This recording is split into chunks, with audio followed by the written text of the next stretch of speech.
Okay, welcome everyone to our OEIB meeting today.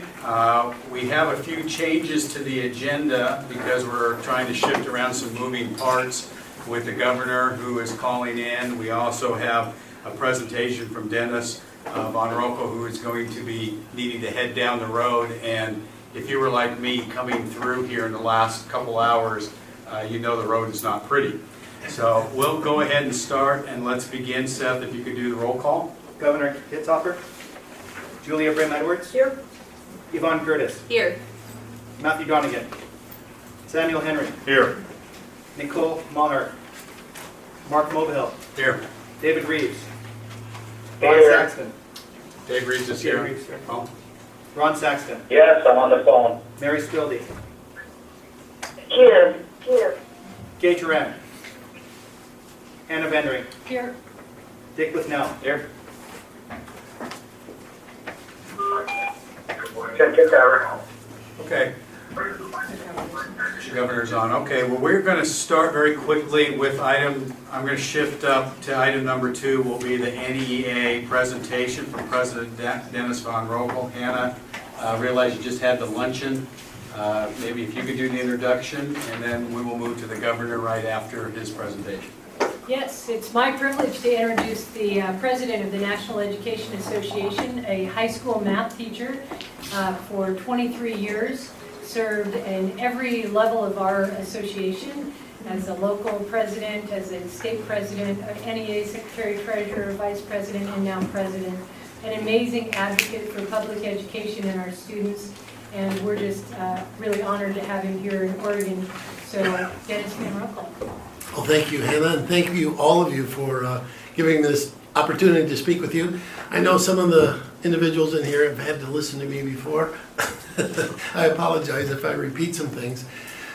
As Hannah mentioned, I'm a 23-year high school math teacher. I grew up in a small town in Iowa, about 1,700, and I decided in 7th grade that I ought to be a teacher.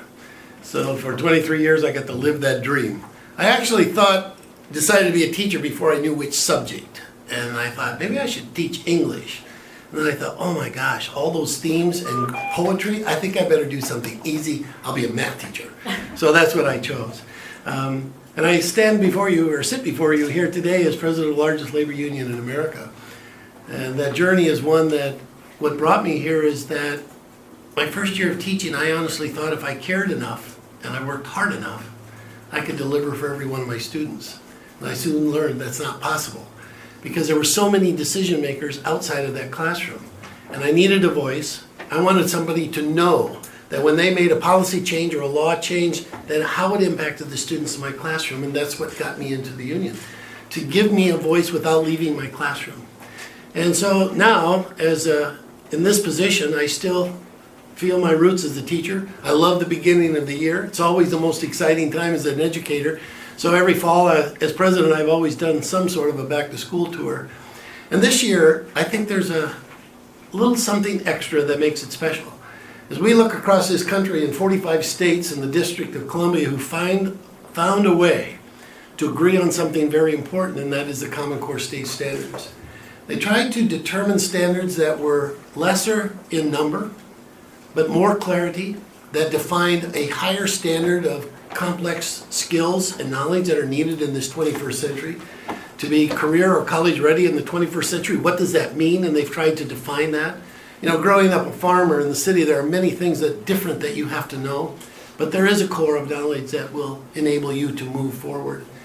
And so in spite of all the challenges that come with the implementation of Common Core standards, those that are opposed for a variety of reasons, I see it as an opportunity, a real time of opportunity for the students in America. And I just believe it is incumbent upon us as adults in the system to sit down together and say, how do we figure this out? How do we make it right for kids? There are too many kids in America who do not graduate from high school. It's about 70% overall. African American Hispanics in the urban centers is closer to 50%. To me, those results are just not acceptable. And if we don't do something different, we know those results will continue in the future. We have to change that. So for me as a union leader, for me as an educator, I believe we have a responsibility also. And it's this year we coined the initiative about raise your hand. You know, raising your hand in the classroom is a big deal. It's something of a statement. It's an act of bravery. You don't know whether you know the answer. You're putting yourself out and saying, I'm giving it a shot. Well, I think it's time for everyone to raise their hand about public education, about student success, to really focus on the students in America and say, what are the obstacles that prevent them from succeeding in this world? And how do we, as all of the adults in that system, community, educators, school board, administrators, business leaders, all of us, and of course policymakers, what is it that we could do together to make the experience better for our youth in this country? So that's what it is about for me. I'm looking forward to this year. I think it is a time for us to stand up and to speak out and to raise our hands and say, this generation of kids is so important that no obstacle can be so great that would stop us from collaborating. And for this group, I admire what you're doing, your charge as a group to figure out how to make education a continuum from pre-K through 20. And within that, I hope that you will really lean on the voice of educators. They're there every single day. They, under the most difficult circumstances, they listen and they know. And what's most important is deep down inside them, they have a passion and a commitment that brought them into this profession. And it keeps them there year after year. And as we of the others outside of that school find a way to tap into that, I believe that's the road to the future. So with that, I know we don't have a lot of time. Instead of me speaking, let me allow you to ask the questions that you want to talk about rather than me determining that in advance. So thank you very much for this opportunity. Thank you. Are there any questions of the board for Dennis? Comments?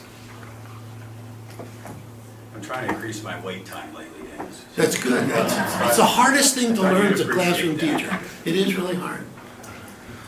This is David. Dennis, what do you see as some of the challenges of Common Core and really what the role the state and especially a board level like the OEIB can play in making sure those are implemented in a way that's going to improve student success? Thank you for that question. Number one of the challenges you mentioned, and that is the implementation. I believe they've done an excellent job of developing standards, but that's just the set of standards. Now we have to implement those in 45 states, which amounts to literally thousands of school districts and then in schools. And in every one of those places we can do it well or not so well, from the state to the district to the actual school. So we've got to find a way to do this right. They are way too important not to do well. So finding the time to get the voice of the educators in the room, number one, to understand exactly what the Common Core standards are. Number two, what do we have to do differently? I think it's a huge burden on the states and districts to find curriculum that will actually assist teachers in getting students to know the new standards. I mentioned at the luncheon, there are literally hundreds of packages out there and they're all stamped aligned with the Common Core standards. I don't believe they are. And we're going to have to sort through those and find the ones that actually are aligned. So that's a challenge. Another challenge are the misconceptions. It amazes me. I read an editorial in the New York Times and they said it's time to stop funding Common Core curriculum. And I realized that they don't understand the difference between standards, curriculum, and assessments. So that's a challenge. I think it's really critical that we reach out to community and parents, that they too know what will be different about what is expected of their sons and daughters. And the last challenge, I think, is that we, in many states, depending on the state, the difference between the old standards and the Common Core state standards are very great. And so we're measuring different things. And to assume that the scores measuring the old standards will be the same as the new ones is a misconception. And if that's people's expectations, they will be disappointed. But if you take the time to have the conversation, we're defining different standards of what to know and be able to do, and we're coming up with better assessment tools for measuring that. And so yes, they will change. But if they're lower, the question isn't, oh my gosh, what happened? The question should be, what do we need to do now to ensure that all of our students in Oregon or in Arizona or in any state we're talking about, what is it we have to do to ensure that all of our students can meet those and measure up to those standards? Because we know they're important to students. So those are a lot of challenges, but I believe we're up to the task, and that's why I think it's the responsibility of all of us to step up, sit down at the table and say, let's figure this out for the betterment of students. Yeah, I sure appreciate your comments, appreciate you coming to Oregon, and everything I've heard is very positive of the work you're doing, and we know that teacher quality is number one to make a difference in student achievement, so thank you for everything you're doing. You bet. Thank you, and good luck to all of you in your busy agenda this afternoon. Thank you very much. Thank you, Hannah, for putting that together as well. I'm going to go ahead and move us, Pat, we're going to do the minutes in just a minute too, because we have the governor waiting in an airport, and I want to get right to him. So we're going to move right to item number 4, which is the learning collaboratives and the healthcare transformation. And Kathy Kaufman is going to be coming up. Kathy, I'm going to put the governor on right now, if that'd be okay. So Governor Kitzhaber, we're all yours. Yeah, Dennis, thank you very much, and hopefully I won't get interrupted by a loudspeaker driving in Reagan Airport in D.C. I just want to thank Dennis for coming out to Oregon. I had dinner with John Stocks on Sunday night, and we had a long talk about the exciting work that you're leading, and I just want you to know that we're anxious to partner with you and the NAA in particular with the teachers here in the state of Oregon. So again, thank you very, very much for coming out. I'll be very brief in introducing Kathy at the Innovation Center. We've had some conversations about how we take good ideas, good best practices that are happening around the state and moving those rapidly throughout the state, how we can take problems and challenges that one school or district may be experiencing them and put them in the center of a larger table to figure out how to collaboratively address them. And many of those same challenges are facing us in our healthcare transformation. We've got 16 coordinated care organizations that meet every 4 to 6 weeks in a learning collaborative to do just that. And it's actually been very, very exciting and motivating. And one key element is our Transformation Center, and Kathy Kaufman is the director of the Transformation Center. And among its other purposes is to take good ideas and help them travel fast, and also to help provide support and capacity for coordinated care organizations that are trying to innovate or implement new ideas. And I just thought it might be useful for her to talk about that to see if there might be some parallels in the work we're doing with education. Finally, I'll simply say that we have a set of statewide metrics that measure basically financial data, access data, and outcome data that are posted quarterly. You can look at them by metric or by a coordinated care organization. And there may also be some lessons there for how we want to actually measure the progress we're making towards achieving our educational objectives. So I'll sign off now and just go back on mute. Thanks very much for coming, Kathy, and thanks for letting me make this introduction. Thank you, Governor. Thank you, Governor. Kathy, So you are hi, on. everyone. Nice to see you all. Thank you for having me. Again, I'm Kathy Kaufman. I direct the Transformation Center. So today I'll just very, very briefly tell you why we came up with the concept of a Transformation Center, our goals, a quick overview of our activities, and then go into a little bit more detail about the learning collaboratives and the innovator agents. So why a Transformation Center? As you all know, as with education in Oregon, we are also transforming the healthcare delivery system. And we realize that as OHA is asking all of the new coordinated care organizations out there across the state to rapidly change how they deliver care to Medicaid recipients, we needed to change too. We had a model where for many years we were our relationship with our managed care partners was really that of a regulator. We were the Medicaid agency, we regulated Medicaid contracts, and that was the limit of the relationship. We needed to move beyond that kind of a relationship into more of a collaborative, supportive partner role. We maintain our role as the Medicaid agency. We don't let go of our responsibility to regulate Medicaid, but we couldn't limit our role to that if we really wanted CCOs to succeed. So the Transformation Center is not only there to support the success of CCOs, it's really there to shine a light on OHA and make sure that the state agency is transforming at the same pace that we're asking the CCOs, in which we're asking the CCOs to transform, and that we are constantly evaluating our own way of doing business to make sure that we aren't inadvertently getting in the way of CCOs. We also recognize that although the CCO model is one that's very locally driven, there's a high priority on local control, there would be great value in having a central organizing body to help convene the CCOs and bring everybody together. And that's the other role of the Transformation Center. We're not there to be experts, but be, as the governor pointed out, there to help good ideas travel faster. And recognize that really implementing innovation comes down to effective social networks and people talking to people. So our goals are to champion health systems reform, to build an effective learning network for CCOs, to foster the spread of transformation beyond Medicaid, and also ensure that our own operations, policies, and procedures support and don't get in the way of transformation.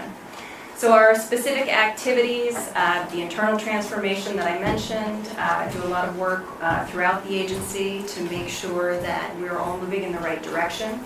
We have people we call innovator agents who are assigned to each CCO. We'll talk about those folks in just a minute. They're built on the agricultural extension worker model that was so tremendously successful for farming. We have transformation fund grants that were given to us from the legislature to distribute out to CCOs to support transformation pilot projects. We've got the learning collaboratives, which we'll talk about, an innovation bank where we are gathering up the best and emerging practices out there in CCOs so that we can share them with other CCOs, and also collecting good ideas from around the state and around the world. Technical assistance, conferences, communication out to everybody. We're building a council of clinical innovators, which I'll also talk about in a bit. And also helping to better disseminate clinical guidelines and support alignment with the early learning hubs. So the innovator agents, they are high-level positions in OHA. But they are embedded in the CCO community. They act as a single point of contact between the CCO and OHA, so it's not that the innovator agent is the only person from OHA the CCO talks to, but they can get a lot of their information through the innovator agent, and it helps streamline communications. Innovator agents support CCOs as they implement their transformation plans, so as they are actively trying to change the way they do business, the innovator agent is a resource. They are champions of change, they are not regulators. They connect regularly with other innovator agents, and the innovator agents are one way that we build this learning network, so that when an innovator agent is working with his or her CCO, and either that CCO is coming up with good ideas or running into particular challenges, that innovator agent then goes back and talks with the other innovator agents about that. And we have 8 innovator agents for the 16 CCOs that we have on board right now, so most of them have 2 CCOs. So the learning collaboratives are really a way to bring together a variety of different people within the CCO with other folks in their same positions in other CCOs. They've been going on for a few months now and are really getting off to a great start. The longest going learning collaborative is the one that the governor attends on occasion with the CEOs of all the CCOs. They've been meeting for about a year, and I think when the governor first talked with you all about the Transformation Center in the last meeting, he mentioned that those meetings initially were very much focused on all of the problems and what was wrong. And somewhere along the line, the conversations really changed, and it began to be a more collaborative, really productive conversation. The CEOs are sharing information and ideas with each other. They are doing a lot of shared problem solving, which has been great for everybody. And they're also there to work with OHA in a new way, to really help us figure out how we can work with them and support them better. So the conversations have become incredibly collaborative, incredibly productive. In addition to that learning collaborative for the CEOs, we also have a collaborative going for the medical directors of each CCO. And right now, those medical directors are having their collaboratives focus on the metrics that we have all of the CCOs working towards. So one by one, they're going through their different incentive metrics, talking about what each CCO is doing, talking about the challenges they're running into, and all of these conversations are really focusing on the hard work of implementation. It's no longer about just having conversations about, in theory, what's a good way to do this, but really the nuts and bolts of trying to figure out how to take what everyone says is best practice, but implement it in your community with your particular challenges and constraints and strengths. We also have, each CCO has something called the Community Advisory Council, and that's a committee that's made up of consumers as well as community members, and it's there to help guide the CCO and help the CCO figure out how to improve the health of the whole community and not just its enrollees. Most of those members are, as consumers, really new to committee work. So we've built a collaborative for the CACs themselves where Community Advisory Council members in one part of the state are talking with members in another part of the state. They're figuring things out together, like how do you structure an agenda? How do you run a meeting? I mean, again, very nuts and bolts kind of things, but the sorts of things that get in the way of the committee really being able to do good work if it isn't able to have that kind of a effective structure. And then also talking about their community health improvement plans and how they can really best support the work of their CCOs. In addition to those statewide collaboratives, we've told the CCOs, if you tell us you want it, we'll build it. We'll facilitate a collaborative around any issue the CCOs want. Not all of them have to participate on every topic. So for example, we have a number of CCOs who have special efforts named at the patients who seek the most services, the high-risk, high-utilizer patients. So we are working with CCOs to convene a collaborative where all the clinics that are really specializing in care for that population can talk with each other and share what they're doing and what they could be doing better. So those are the learning collaboratives. In addition to that, we have something called the Council of Clinical Innovators, and that's going to be about 10 to 12 provider types who will really help be champions of change. And they're the last piece of the strategy that really focuses on people, bringing people together, getting other people to help make connections across the people in the CCOs. So the innovator agents, the learning collaboratives, and the Council of Clinical Innovators. And in addition to that, just building in other infrastructure like a website, means for CCOs to email each other about different topics, collecting an evidence base around a variety of different best practices, all of that work. So with that, I would be happy to answer any questions. Questions, comments for Kathy? Tim? I got fascinated by this discussion of the innovator agents. Can you give us just a little thumbnail more about that, and in particular how you might see that as an implementation device in terms of education? Yeah, the innovator agents have been great, and I will tell you that so innovator agents are required by statute, and they're also a part of the waiver agreement that we have with the feds. So every CCO was getting an innovator agent. Initially, not every CCO was thrilled by this idea.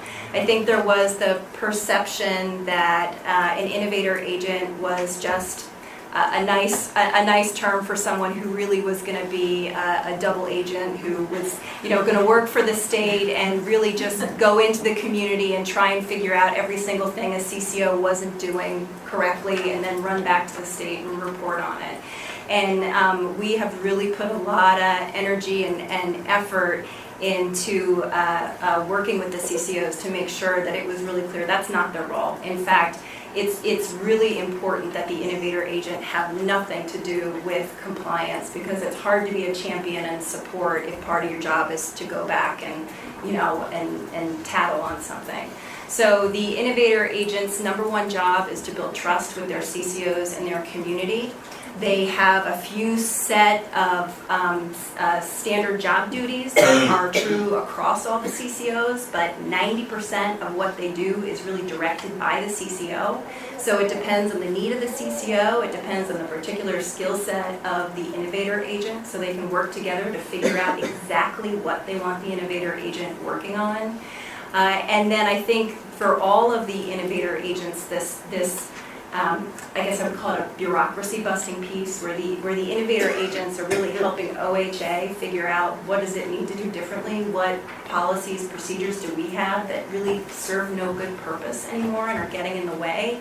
Because they have one foot in the door of OHA, but really are spending all their time embedded out in a community, they have a greater level of objectivity and they're able to see firsthand what's the impact of a policy that doesn't make sense, for example, and so they help us change it.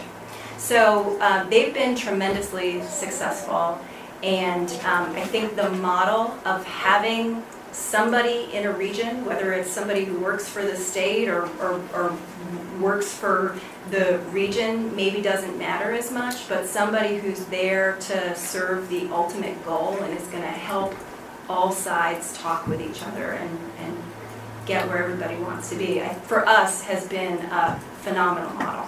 Yeah, that's a great segue to our next item, when he has a chance to come up and talk about the Regional Achievement Collaboratives. Maybe you can stick around a little bit. It's exciting to hear the similarities in your work as well as ours with the 40-40-20 effort, and really applaud you. We're only going to join hands more so in the coming years. Great, thank you, that's Thank exciting. you. Very nicely done. Okay, I'm going to move us back to item number 2. And then I promise that'll be the last time I'm going up and down this agenda. So if I could hear a motion for the approval of the minutes from July and August. Your second? Second. It's been moved by Julia, second by Samuel for approval of minutes. Any discussion? All in favor? Aye. Favor out on Phone Bridge World? Aye. Any opposed?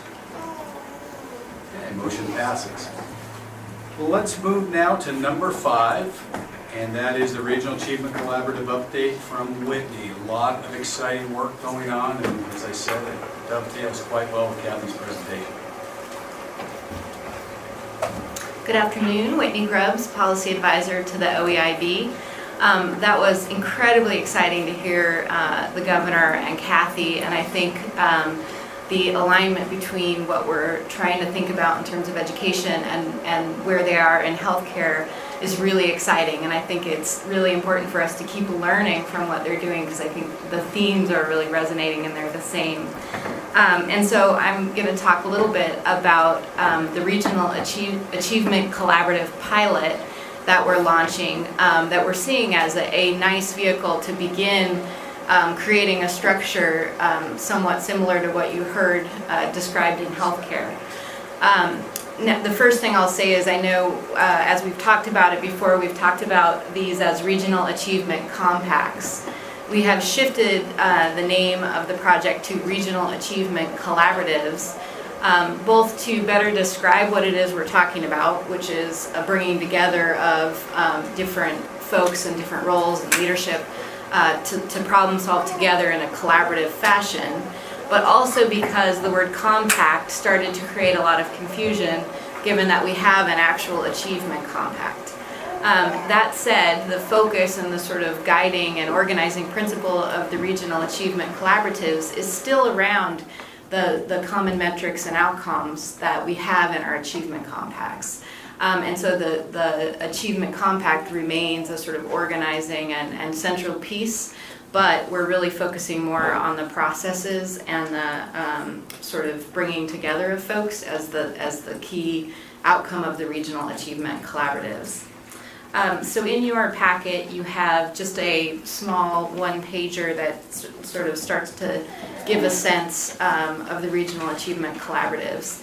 And the way that this has unfolded, in the summer, regions were invited to, or in the spring and summer, regions were invited to submit a self-assessment that described a little bit about their current efforts in terms of partnering across the P20 system, and sort of what the projects were in their community that they wanted to focus on, and how mature they were in terms of really thinking about things in a collective impact kind of P20 way.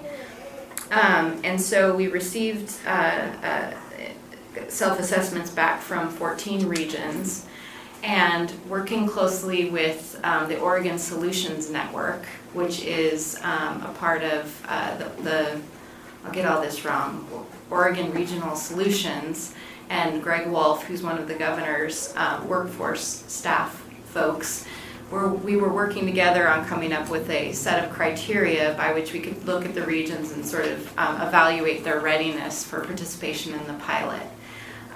We came up with criteria related to was the region connected to the Achievement Compact metrics? Did they demonstrate some evidence of a commitment to the whole P20 pathway? Do they have a sense of infrastructure, and are they built to last? Do they have a potential in their region for collective impact, or really working together to make outcomes, to move the outcomes? Are there actionable projects that they have in mind? And are they motivated and excited? And so as we looked at each region, we sort of rated their readiness on each of these, and ended up accepting 12 of the 14 collaboratives, which are listed on the back of the sheet. So at this point in the pilot, each of those collaboratives were awarded between $40,000 and $50,000 of a grant, or actually through an intergovernmental agreement. We were at the very beginning of this process. They just received word that they were invited to participate. They'll be working with OEIB staff and with staff from Regional Solutions on really framing up a plan and entering into these intergovernmental agreements, whereby we'll have some clear deliverables around what their community is going to galvanize around. And in the process of this, we also determined what other kinds of support a region might need. So for some of the regions, and for example, Connected Lane County, the All Hands Raised Partnership in Multnomah County, and the Eastern Oregon Partnership, those were collectives that had been working for a long time. In fact, many of you have heard from them. They've come and presented, and so they were very mature, and we have really designated them as mentor collaboratives. Our hope from them is that not only can they use the small amount of grant funding to continue their collective and collaborative approach, but also then commit to giving us some support and expertise in sharing that learning among the rest of the Regional Achievement Compact or collaborative pilots. Others were very much more in their infancy in terms of development, and with those, Oregon Solutions Network has hired some neutral facilitators that are going to help work with those communities to really begin to set them on a path of creating this kind of infrastructure and architecture. In some ways, when Kathy was talking, I was thinking they're not quite like an innovator agent, but similar in the way that we wanted someone neutral, not someone from OEIB, to be the one coming down and really working closely with the community to help them organize and create a plan. So in addition to the work that will happen in each region on its own, we are launching a collaborative learning model similar to the healthcare model. Each Regional Achievement Collaborative will designate 1 or 2 leaders to be part of a Regional Achievement Collaborative. We have started, we're at the very beginning of talking to the folks in the CCOs, with JADA and the Early Learning Hub work, with other sort of regional efforts in the workforce development, and thinking about how can we do some shared learning collaborative models so that we're not sort of learning collaborativing the whole state, you know, into madness, but really leveraging and figuring out what particular regions are focused on and how we can provide a real strong structure of shared learning among them. We have scheduled for October 10th to have an official launch of the Regional Achievement Collaborative Pilot. You will be getting an invitation. We were just firming this up with the governor's schedule. And this will be a great opportunity to learn from the different regions about where it is they're focusing, and build some excitement, as well as provide them a little bit of time to kind of talk and work on how it is that they're going to be approaching their pilot year or year and a half. Let's see. So the other exciting thing that we've talked about in terms of the collaboratives is really this idea that these could serve for the OEIB to be really on the ground, direct conduits to figuring out where those tensions and barriers are in our existing system. So when we think about OEIB, we could almost think about OEIB as the kind of transformation innovator agent bureaucracy buster that we heard about from Kathy, in that the OEIB could play a very powerful role in hearing from these different regions that are trying in earnest to work together across the P20 system. Hear from them, what are the bigger policy barriers, what are the investments that we should be focusing on, what are the sort of next steps in policy that will smooth the alignment between these different segments. And so OEIB really, I think, can listen to the Regional Achievement Collaborative Pilot and allow some of the recommendations to flow up from the ground that way. So I think that's an exciting element of this work. And I think that's it, and I'll let folks ask questions. It's a pretty major initiative for us. We've talked about these regional achievement collaboratives now as being really an arm of implementation for 40.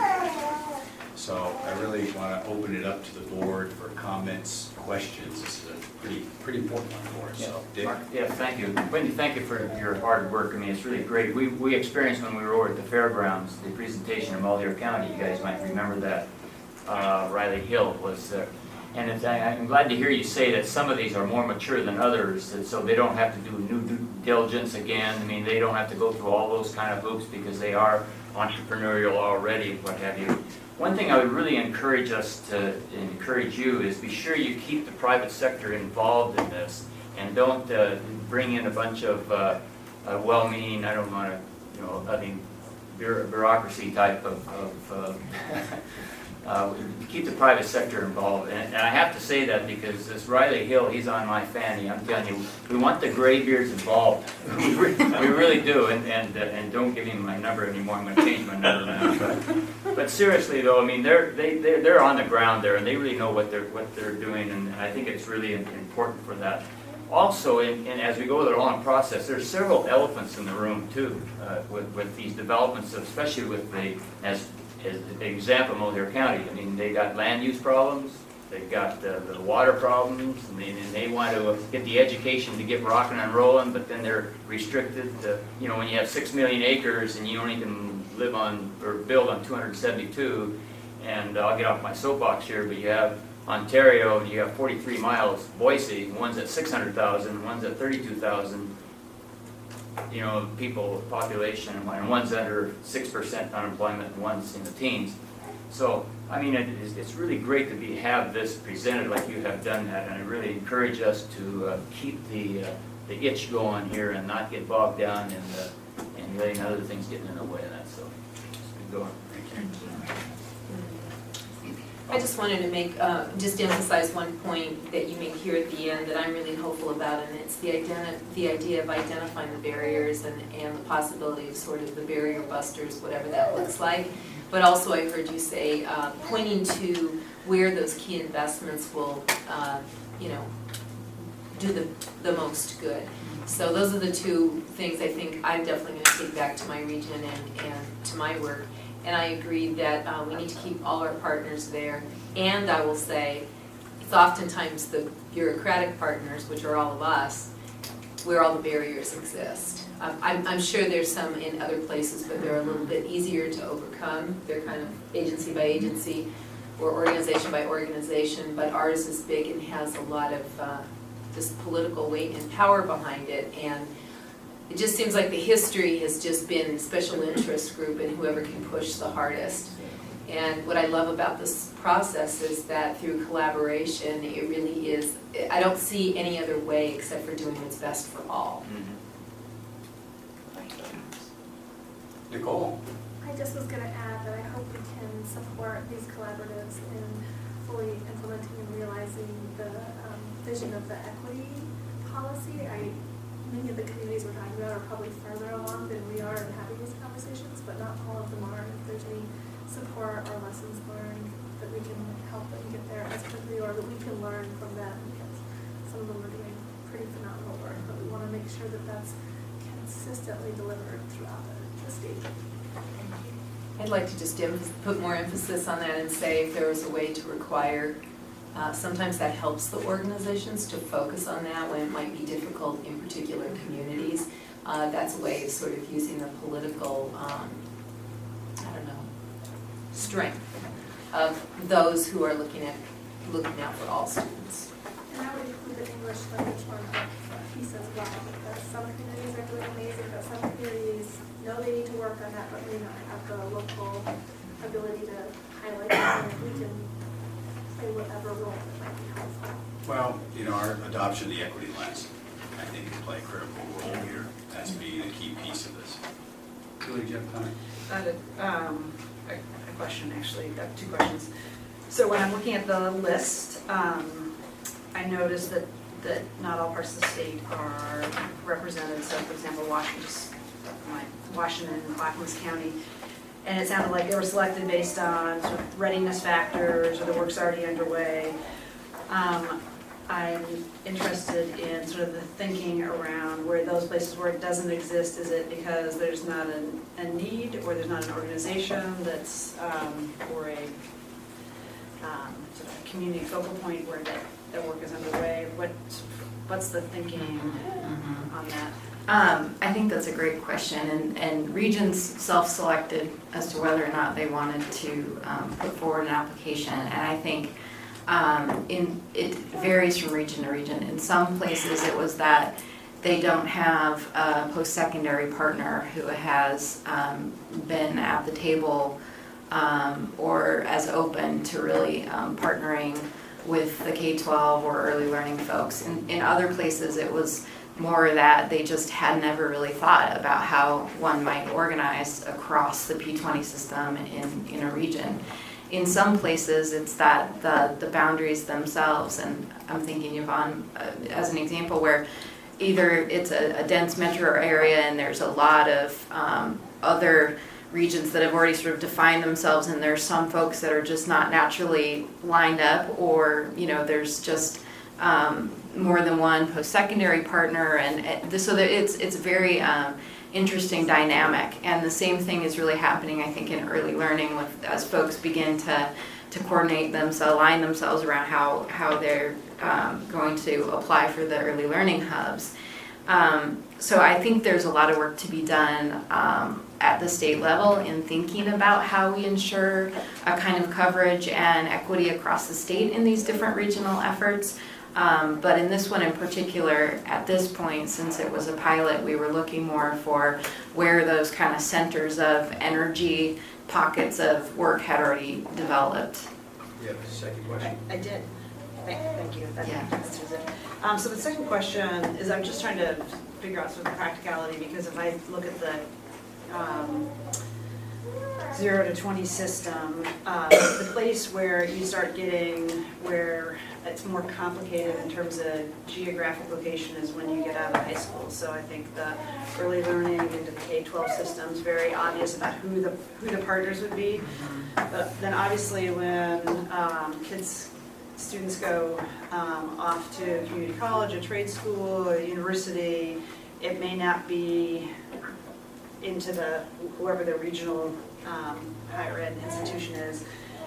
So if you're in Portland, maybe you're leaving Portland Public Schools and going to U of O, and all of a sudden you're in the Lane Collaborative. So what's the thinking about how you keep that connected or keep the options open for students or how you organize it and when you're getting off of a geographic-based system? Does that?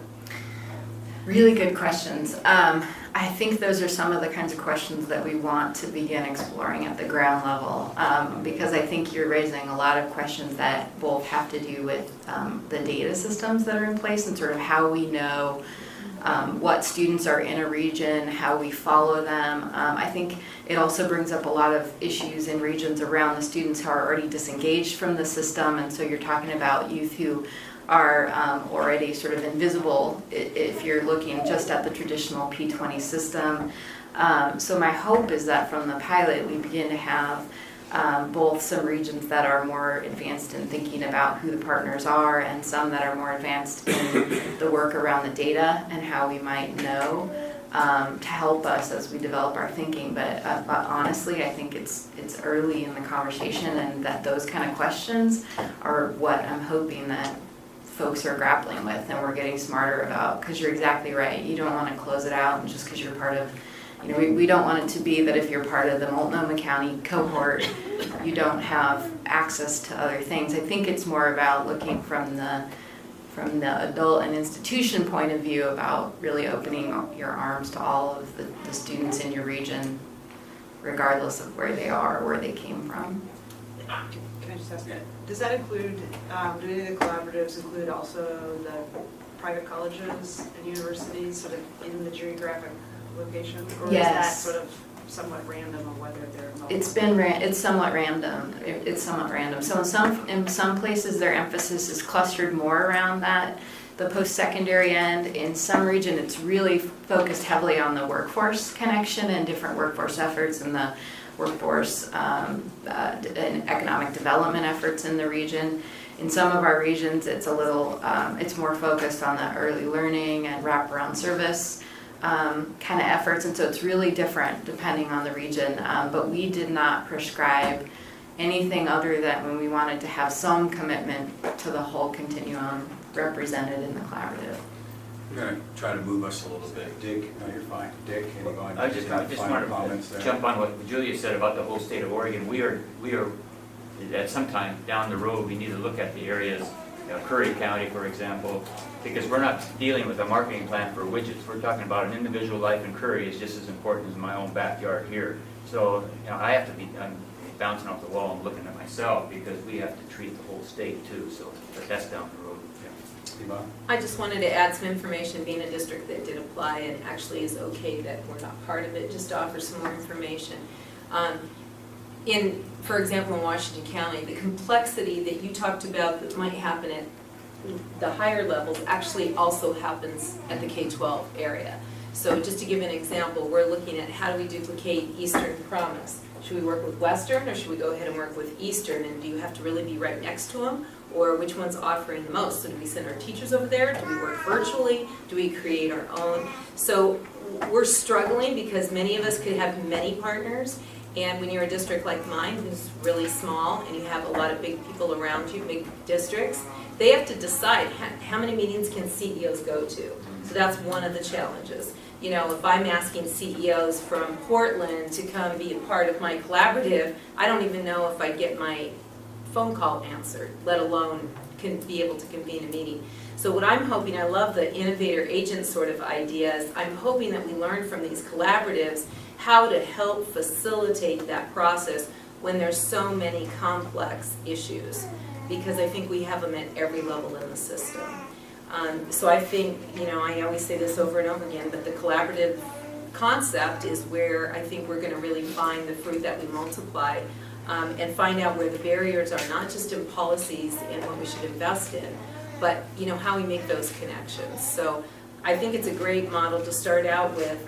I don't know what we will do about the idea about, is it regions, or now in this virtual world, maybe we need a new paradigm. And I hope that that's something the group will continue to look at, because we're waiting for the answer to that. And the last thing I just wanted to say is in some districts right now, just the honest truth is we just simply don't have the bandwidth to go to all these meetings and apply for all these grants. So now there's a bunch of opportunities out there. I see Forest Grove as district really well positioned, but I have nobody else besides my assistant who's also going to the other state meetings.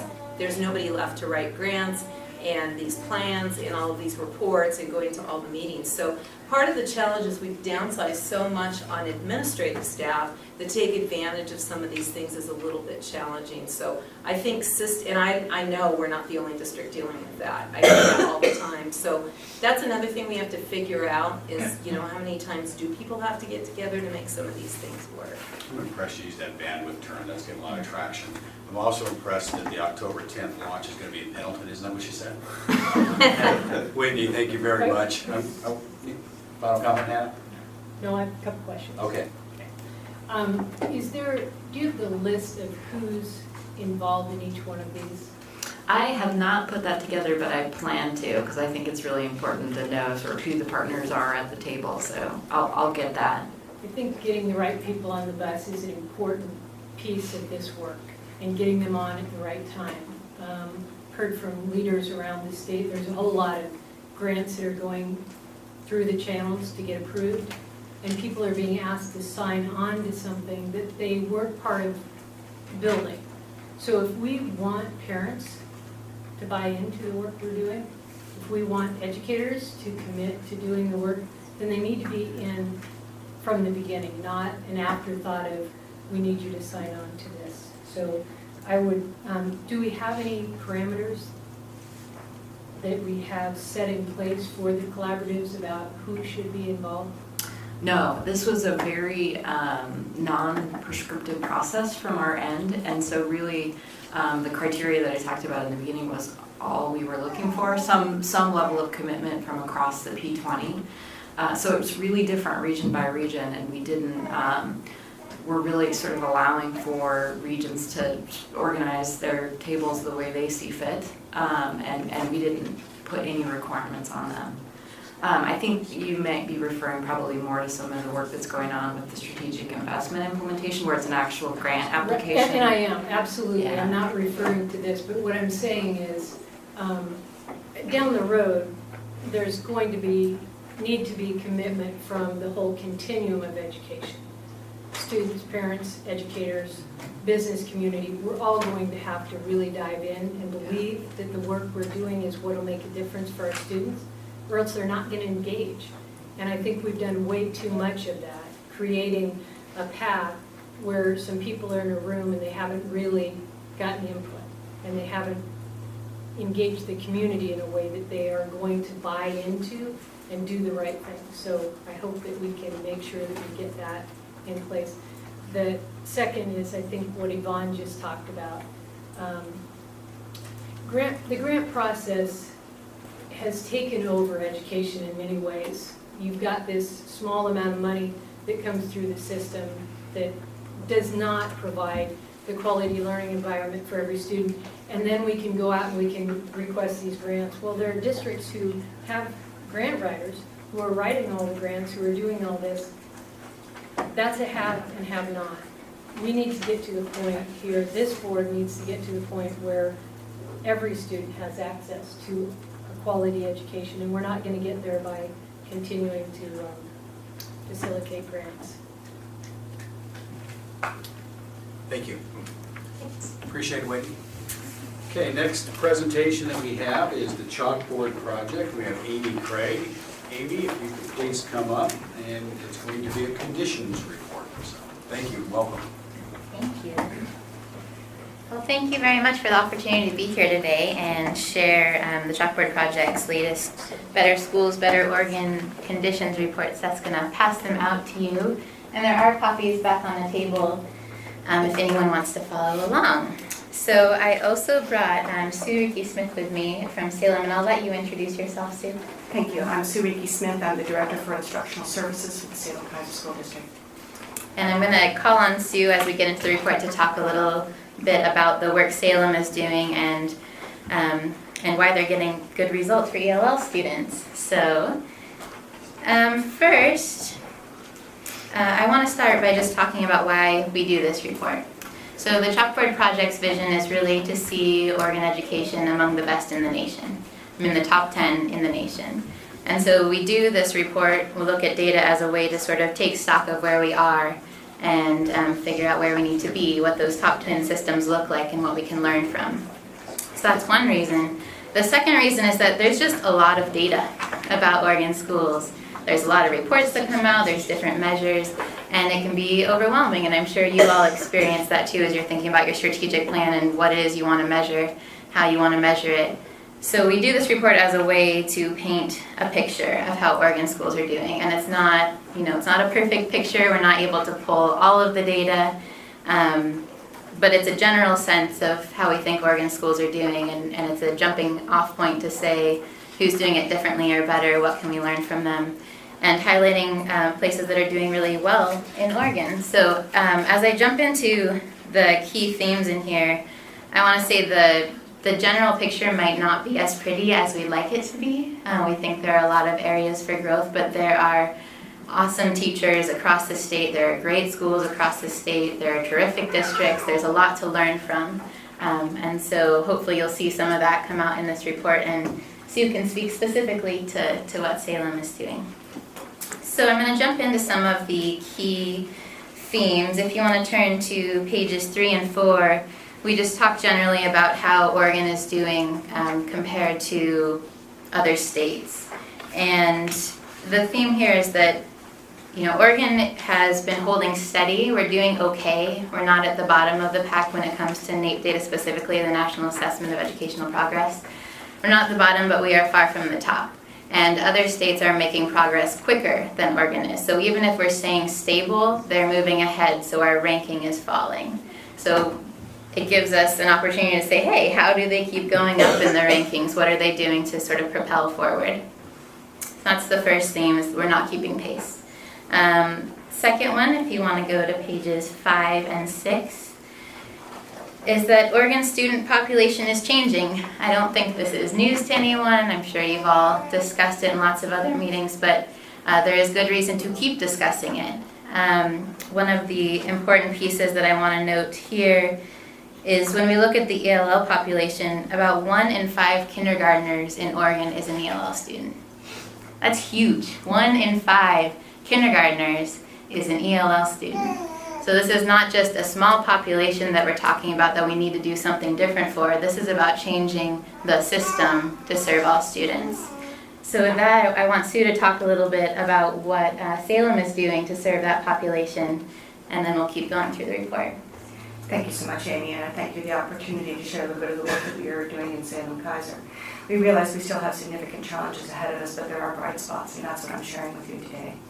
Salem-Keizer, as many of the districts also understand, it's a reciprocal relationship between accountability and capacity building. And so it always begins with your leadership, and certainly our superintendent has set a very clear vision relative to second language learners. And that's called out in our strategic plan very specifically relative to English language learners. Once that focus is called out, then it's about building capacity. And it's building capacity in your administrators to understand the unique characteristics of the English language learner, and to use that background then to build the same understanding within teachers. And then it's about building capacity in your teachers. And so it is a recursive system of mentorship, and that's where we've had a great partnership with the Chalkboard program organization relative to helping first-year teachers be successful in their first 3 years, because we know that when teachers are successful, they will be retained in the system, and you will be able to build sustainability relative to effective instructional practices long-term. But it doesn't stop there. It also is about building capacity in ongoing staff, and the Salem-Keizer District has been very focused to making sure that all teachers who wish to have a second language and ESL endorsement not only receive instruction and are successfully complete that course of study, but then receive ongoing professional development so that they can continue to support and practice those effective skills. Part of that also comes in the form of coaching. We have instructional coaches that deal across all schools, and then English language acquisition coaches that deal specifically with teachers. And it's not just a one-on-one peer coaching program, but it is also an opportunity for teachers to come together, to use our balanced assessment system to look at student data, to collaborate, to plan lessons and plan interventions, to watch each other teach, and which informs their practice. But it doesn't stop there either. It's also about a community outreach, and certainly Dick Withnell and others in our community here have been very big proponents and supporters from the community perspective relative to supporting our English language learners. One of the things that I would like to leave you with before I close here is that we're serving in this district over 7,200 English language learners, of which the majority come from poverty as well. These are children who have bright hopes and dreams, and whose parents are working very hard to see to it that they have what they have not had in their own childhood.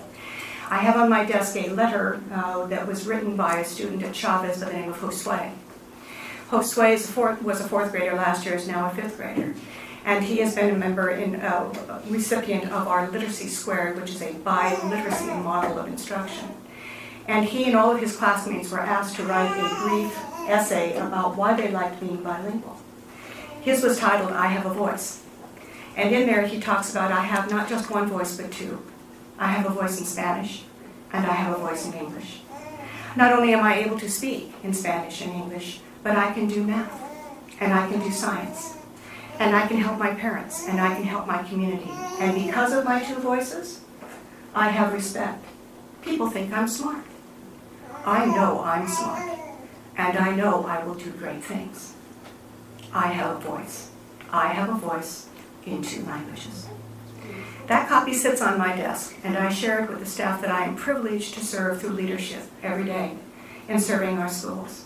And we appreciate the opportunity to share that work with you today, and to share in continued partnership with Chalkboard and with our community in serving this group of kids who have a very bright future and are marvelous kiddos and are very exciting to serve. Thank you. Thank you, Sue. So that chart on page 6, this is a little bit different about this report this year than in years past, as we really looked at our class districts and looked at their results and said, what do we want to highlight, what is different than the state trends? And from looking from before Salem implemented their class project to after, the growth in the share of ELL students meeting benchmarks, it's big growth, and it's bigger than when you look at the rest of the state. And so I think there's a lot to learn from Salem and the work they're doing with that population of students. And I also wanted to point out before we move on from this area that there's a little note there about new data. Chalkboard has received a grant from the Spirit Mountain Community Fund to do a study of tribal student achievement in Oregon. And we're really excited about this study because we think it's the first time something like this has been done. And the reason it's different is because we're not just looking at ODE data, but we're going to 8 of the 9 federally recognized tribes in Oregon, and we're starting with their memberships. So we're looking at who's in the tribes, and then we're crosswalking those folks with the ODE data. And we think this might be the first time it's been done in Oregon. So we're excited to see those results in the next year or so, and we'll be happy to share those when they come out. So it's obviously a smaller population, but one that we might overlook a lot, and one that deserves a voice in this process as well. So the next theme I want to talk about is graduation rates and slow-moving graduation rates. As we think about getting to 40-40-20, if you look at how Oregon's graduation rate has changed since 2009, we need to move faster in order to get there for all students. So when we look at other districts that are moving quickly on graduation rates, Tillamook has been a great example that we've pulled out, another one of our class districts, and they've increased their graduation rate 9 percentage points in the same time period. And I had asked Mary McGinnis to come today. Mary is a teacher at Tillamook Options High School in Tillamook, and asked her why she thinks Tillamook has made such an impact on graduation rates, and she had a few things to share that I wanted to share with all of you. She highlighted 3 things. The first was investing in teachers. Similar to what Sue had talked about, they have a robust mentoring program. Mary herself is a mentor. And then they also have they've really done a good job of building their expertise within the district, so training their teachers in order to be trainers of other teachers. So that's the first part, investing in teachers. Having high standards for all kids. Mary talks about how they used to, at the Tillamook Options program, give kids a packet, and that's what they did. They came in and did packet work, and now they've really created a robust curriculum for kids that involves teachers teaching classes to these kids and also teaching life skills. So there are lots of reasons kids weren't successful in the average program, but they're trying to teach them a wide range of skills once they're in the options program. And then the third piece Mary talked about was expanding community connections. So really making these kids everyone's kids and figuring out how we serve them best. Mary also wanted me to mention that it takes investment to do this sort of work. So they've had a mentoring grant, they've had a class grant, but she also said that she referred to it as a snowball rolling down a hill. That it takes a lot of work to get that snowball together, but once it starts going, it has a lot of momentum. So Tillamook doesn't have a class grant anymore, but a lot of the systems they've put in place are still, still there, still doing the work. So again, there's something to learn from a lot of places in Oregon, and getting us there faster on graduation rates is something we can learn from Tillamook. The next theme I wanted to talk about was teachers, pages 9 and 10 in the report if you're following along. By 2020, so in the next 7 years, a full third of the teacher workforce will be new. A full third of the teacher workforce will be new in 7 years. So what are we going to be doing in those 7 years to make sure all of those 16,000 teachers walking into our schools and classrooms are prepared to do the best work they can for students every day? And how do we make sure it's a diverse group of teachers walking into those classrooms? We're very pleased with the network investments, the strategic investments in the Network for Quality Teaching and Learning, because we think, although not every district is participating in those pieces, there's going to be something to learn from those strategic investments, and hopefully something we can scale up to meet the needs of all new teachers across the state. The next piece on 11 and 12 is about spending. And the message here is how we spend is as important as what we spend. So yes, we need to have adequate spending. Obviously, if you want more teachers in your classrooms, that's an adequate funding issue. But there's also how we support those teachers, where those resources go, that makes a huge difference. Some of the higher ranked states, Colorado and Minnesota, who have similar student demographics to Oregon, are ranked much higher in their outcomes than Oregon, and they don't spend a lot more.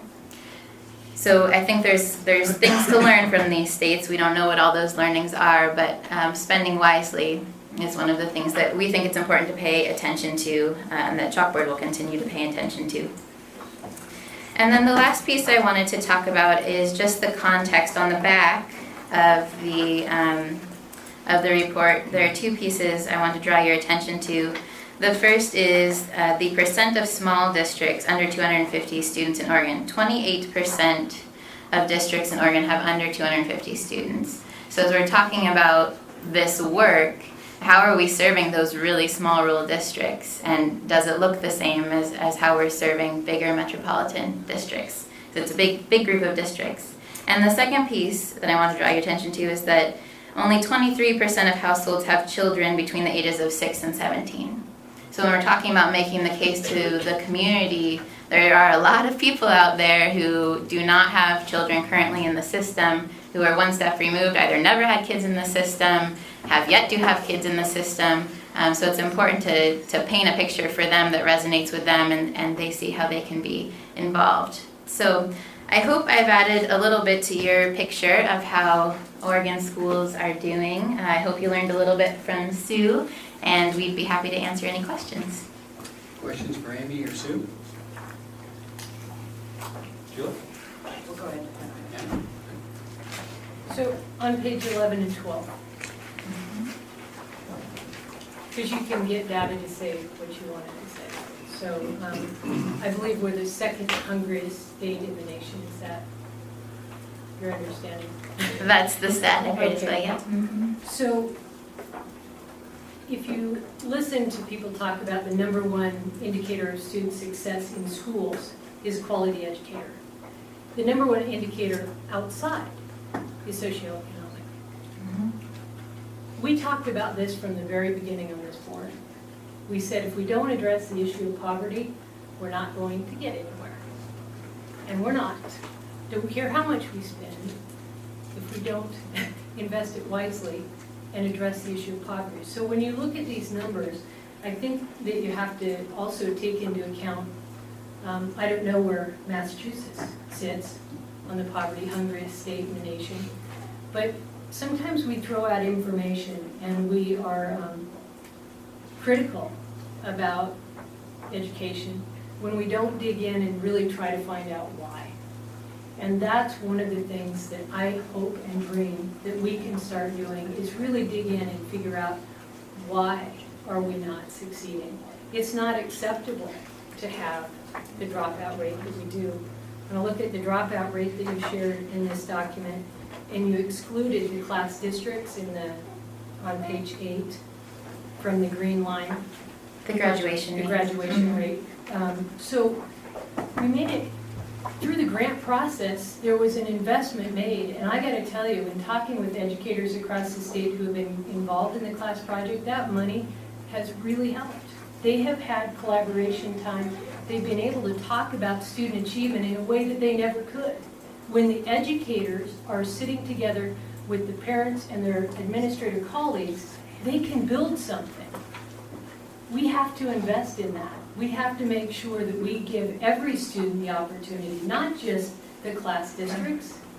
Every district in this state should have the opportunity to build that and to engage in conversations that really matter for the students that they work with. So I appreciate the report. I hope that, again, we can take this and, working with our Chief Education Officer, really engage in the conversation about what is it that's getting in the way of student success and how are we going to build something different here in Oregon. So thank you for the report. Thanks, Hannah. So I had two maybe questions, but also just to put out there for the board's consideration. One kind of builds on Hannah's point, but in a little bit different direction, on just the issue of funding and the money spent. Because I think it's worth, when we get the achievement compacts, for us to look at the correlation between resources and outcomes. I know Portland Public Schools just had an audit done that showed, with some comparative districts, that we're getting $2,000 to $3,000 less per student. Other districts, again, with some similar demographics, we're getting better outcomes. So I think, taking the deeper look at how the money is spent, is it being applied against best practices? What tools could we give districts to be able to do sort of that rigorous analysis that their money is spent in ways in which it sort of amplifies student performance, provides maximum amount of support to teachers. But I think that's sort of something to look at, just besides just the raw number, but the correlation and what strategies they're investing in. And then the second piece, and this is more just I guess maybe some food for thought for the Chalkboard Project when you do your report next time, is to look at, so as a state and a board, we're focusing on the whole spectrum. So to have a more expansive definition of graduation, so you can get a diploma from Oregon high school and yet not be ready for community college or trade school or university. So having a definition be that's sort of diploma plus, that reflects, I think, the aspiration and the work that we're trying to do might be a better reflection of, so the diploma is one piece, but really that doesn't necessarily reflect whether or not students are ready for that sort of continuum. So that's something I think would be useful, like useful data besides just the diploma. Right. Great. Thank you. So, I was interested earlier today because we had an ex-high school math teacher talking to us, and I too am an ex-high school math teacher who loves statistics in particular. So, whenever I get data, I love looking at it. I think that you do a really nice job of capturing lots of interesting information for us to consider about where we are in the state. And there's lots of data out there that says here's some places where we could do a lot better. And I appreciate a great amount of the data. I was sort of struck by one piece of data just for my own, and I think I called and talked to Dan about this a little bit, but just to share with everybody. was that I had had a report from the College Board the day that this first arrived in my office, and so kind of got one report about SAT, and then I looked at this one on SAT right after that, and I was struck, and then I had to go kind of dig around to understand the data, because this reports that we're somewhere between 32nd and 26th on the SAT and outcomes on kind of raw score, and that is in fact accurate. But what it doesn't say is that there are states where 98% of students take the SAT, and then there are states where 1 or 2% of students take the SAT.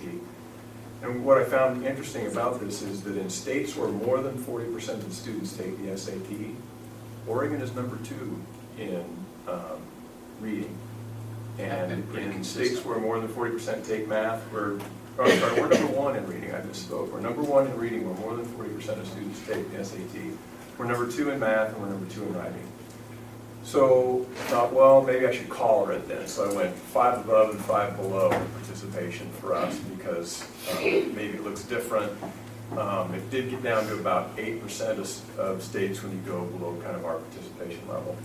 But we were number 2 in writing when we looked at that, and we were number 2 in math and number 2 in reading. And so I just thought it looked really different when we have lots of students taking it.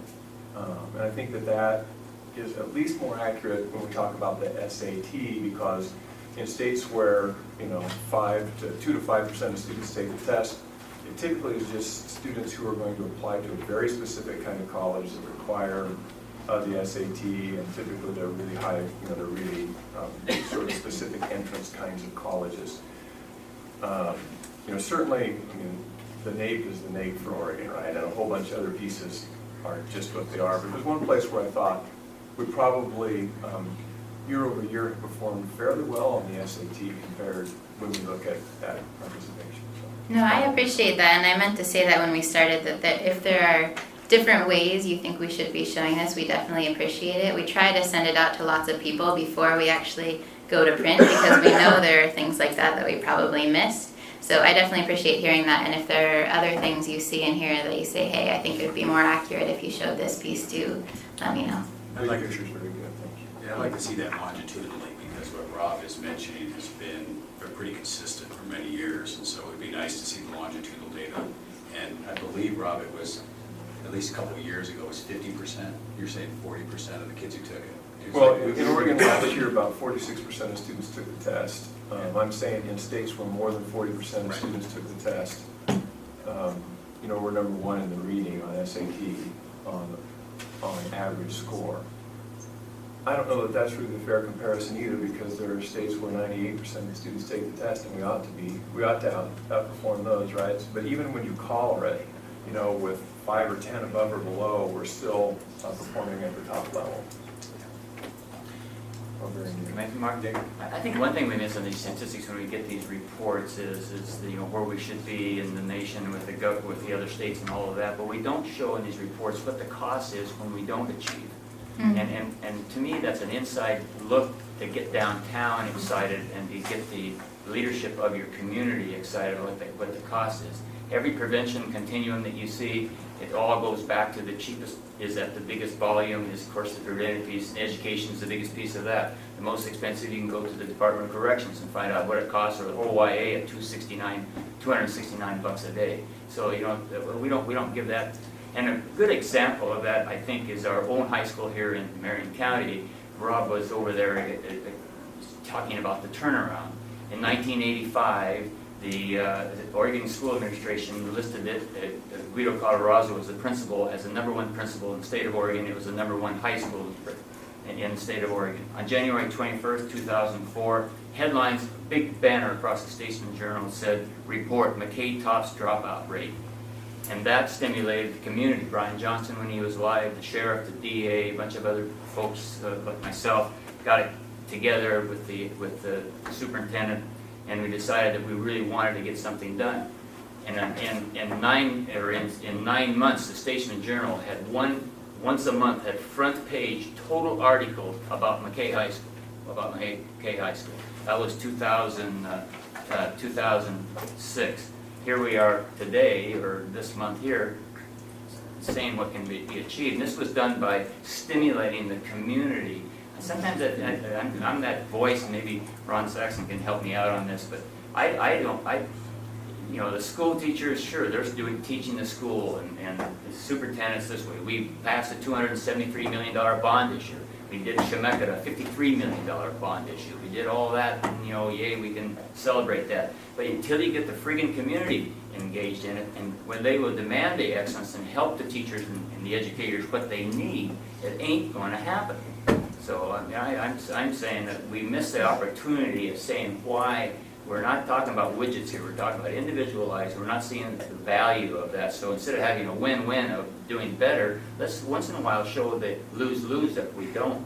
See, Yeah. I think we miss that opportunity. We do have a report that I'll definitely share with you that's about the economic cost of the achievement gap in Oregon. It talks about what that cost is for the state, so I'd be happy to share that as well. But you're right, it is missing from this one. Amy Sue, thank you very much.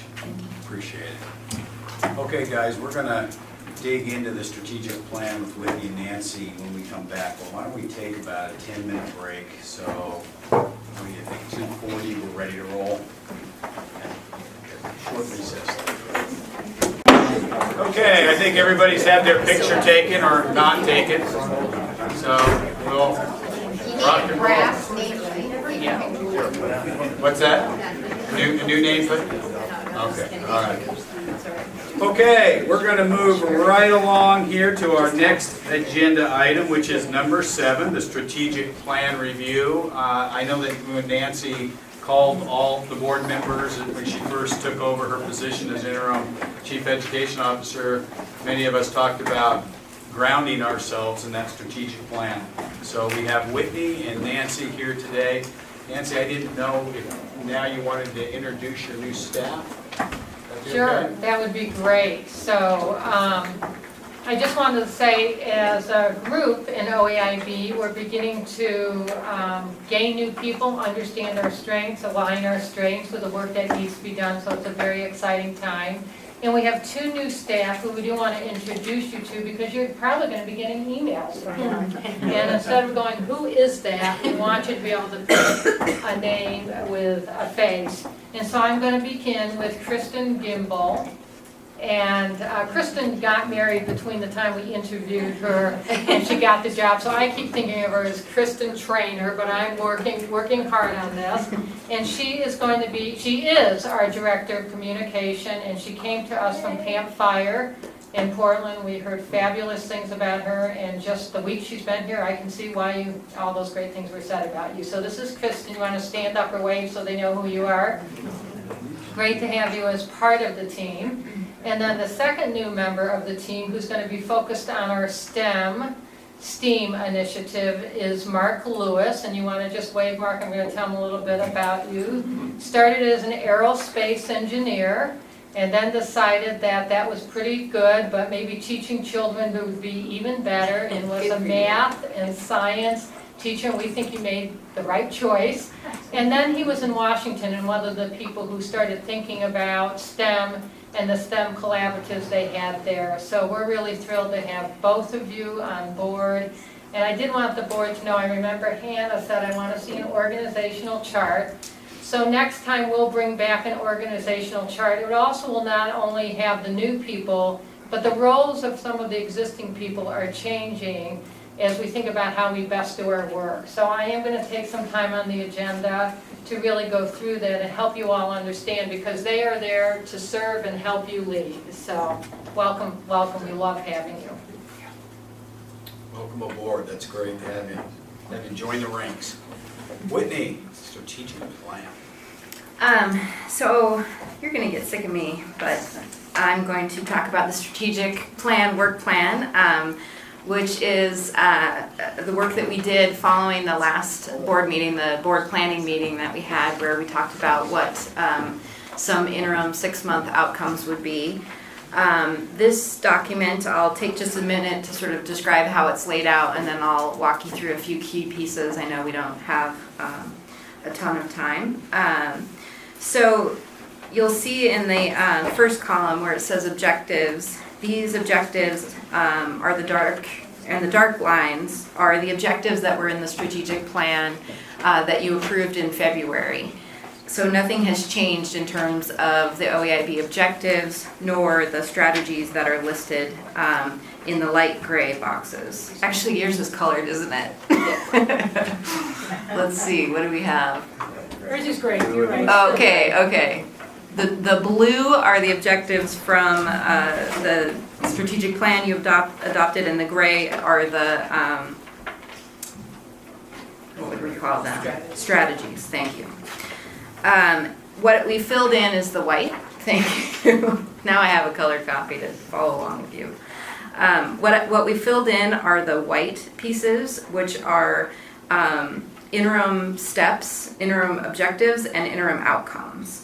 So the interim objectives are in the first column, the interim outcomes are in the second column. Those are outcomes that we would expect to have achieved by February of 2014.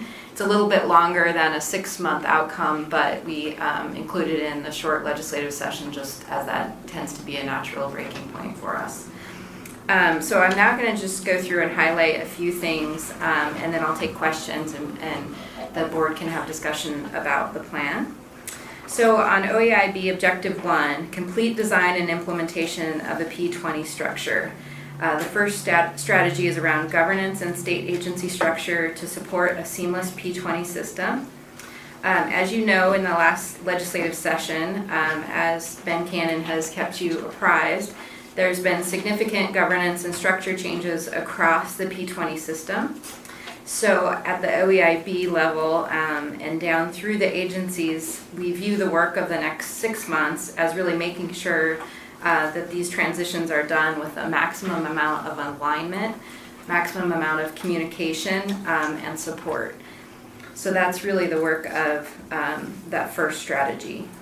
Then if we skip down to aligned learning standards and system of assessments across P20, this is really work at all levels that our speaker this morning from the NEA talked a little bit about the work of implementing the Common Core. And at the OEIB staff level, we're thinking a lot about not only how we help to support a strong implementation of Common Core, but how we ensure that then Common Core is really aligned with what it is students are expected to know and be able to do as they move into the post-secondary world and career ultimately. Similarly, the early learning division has been thinking a lot about the standards for what we want our young children to be able to know and be able to do when they enter into kindergarten. And so this is really the thinking about how we create a standard that truly, or a system that truly is seamless in terms of what students are experiencing. So I'll point out for you, we did some work with on the post-secondary level. We talked a little bit about what the interim outcome might be, because this is a huge body of work that spans multiple disciplines, multiple sectors, and we landed on an interim outcome that is still really big, and that would be working with ODE, CCWD, and OUS to map current alignment and implementation efforts, prioritize them, and create a focused 2-year plan for alignment of standards and assessments. So this is the short-term outcome that we're hoping to produce by February. So I'll move down to the longitudinal data system, something that obviously was in the legislation that created the OEIB. Oh, go ahead. Can I ask a question of you? I'm just thinking about the assessment piece here and how is the department working on the assessments? Who's working on? I think we talked about early on that Linda Darling Hammond was going to help us create the teacher-created assessments that guide instruction. Is that in the work still, or what are we looking at for assessments, summative versus formative? Is that coming out of your shop? I'm just going to say, yeah. I'm not clear about exactly which assessment you're talking about, but yes, if it's an assessment, it's coming out of our shop. Okay, so, I'll point people your way. So what I'm getting at is the Common Core standards. We've adopted those, and now we're looking at how do we how do we actually assess students on those standards? The standardized tests that we have, some of those aren't actually aligned. Who's going to be working to make sure that each district and each educator has access to assessments that will really align with the new standards? Okay, so my first answer would be that the state board recently adopted the Smarter Balanced Assessment to be the summative assessment that we would utilize.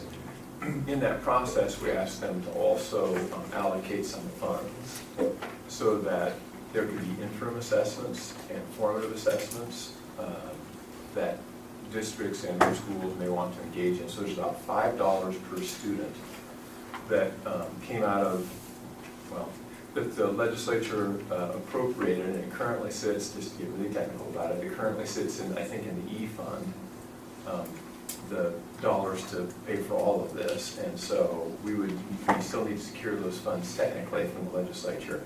But within that, there was built in $5 per student per year over the next 2 years, so that districts or schools, depending on how the district decided to go about it, would have funds available to work to create formative, work to create, work to purchase, work to do whatever they decided to do locally, formative and interim assessments, which really and truly are much more important assessments than the summative assessment is, because they inform instruction, and teachers are going to use those to understand what students know and how they might change their teaching to improve on that. And so really what we've left that up to is local control. So here are some dollars that are available to you. If you wanted to do that through a staff development process, where we brought people together and said, let's collaborate on how we're going to put together these formative and interim, you could use it for that. If you wanted to purchase those from a provider, and there are several different providers out there now that that are working on creating formative and interim assessments, or currently have them available, you could do that. And so there's a fairly broad opportunity for folks to do on the formative and the interim assessment piece.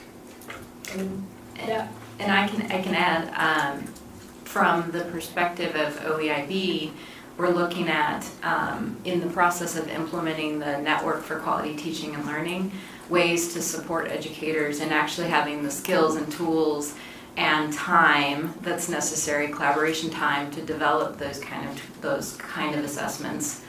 Additionally, I'll just give an example, because I think Rob jumping in and talking about the action the state board has taken around the K-12 standards and assessments is a good place to talk a little bit about then, if that's the role of the state board, what would we see as the role of the OEIB? And in this, in particular, in this line and across the way, we really have been thinking about the role of the OEIB in doing that alignment piece and the transition piece. So if we have smarter balanced assessments at the K-12 level, how do we know that those really mean something at the post-secondary level? And can we bring those across silos together so that students are not achieving something on the smarter balance that is then not being honored when they move into post-secondary, or that post-secondary faculty are really feeling that the smarter balanced assessments are a valid acknowledgement of what students should know to be college ready. So it's that sort of that cross, bringing people together to have a shared understanding of not only the standards but also the assessments and what they mean. And a great example of that, I think, is occurring in Eastern Oregon, where they're working together on developing formative assessments by bringing the faculty at the post-secondary level together with the K-12 teachers to sit down together and come to a common understanding of what the assessments should be, and then making sure that those assessments then will represent proficiency that's going to earn students college credit. So it's ICOAIB's role, not as, obviously this board doesn't adopt standards and assessments in any particular segment, but there's a lot of great work to be done through the OEIB board and staff around aligning and creating the seamless system. So just follow up just real quickly. You got what I wanted. So it's $5 per student for the formative. Do you know what the cost for the summative, the smarter balance is per student?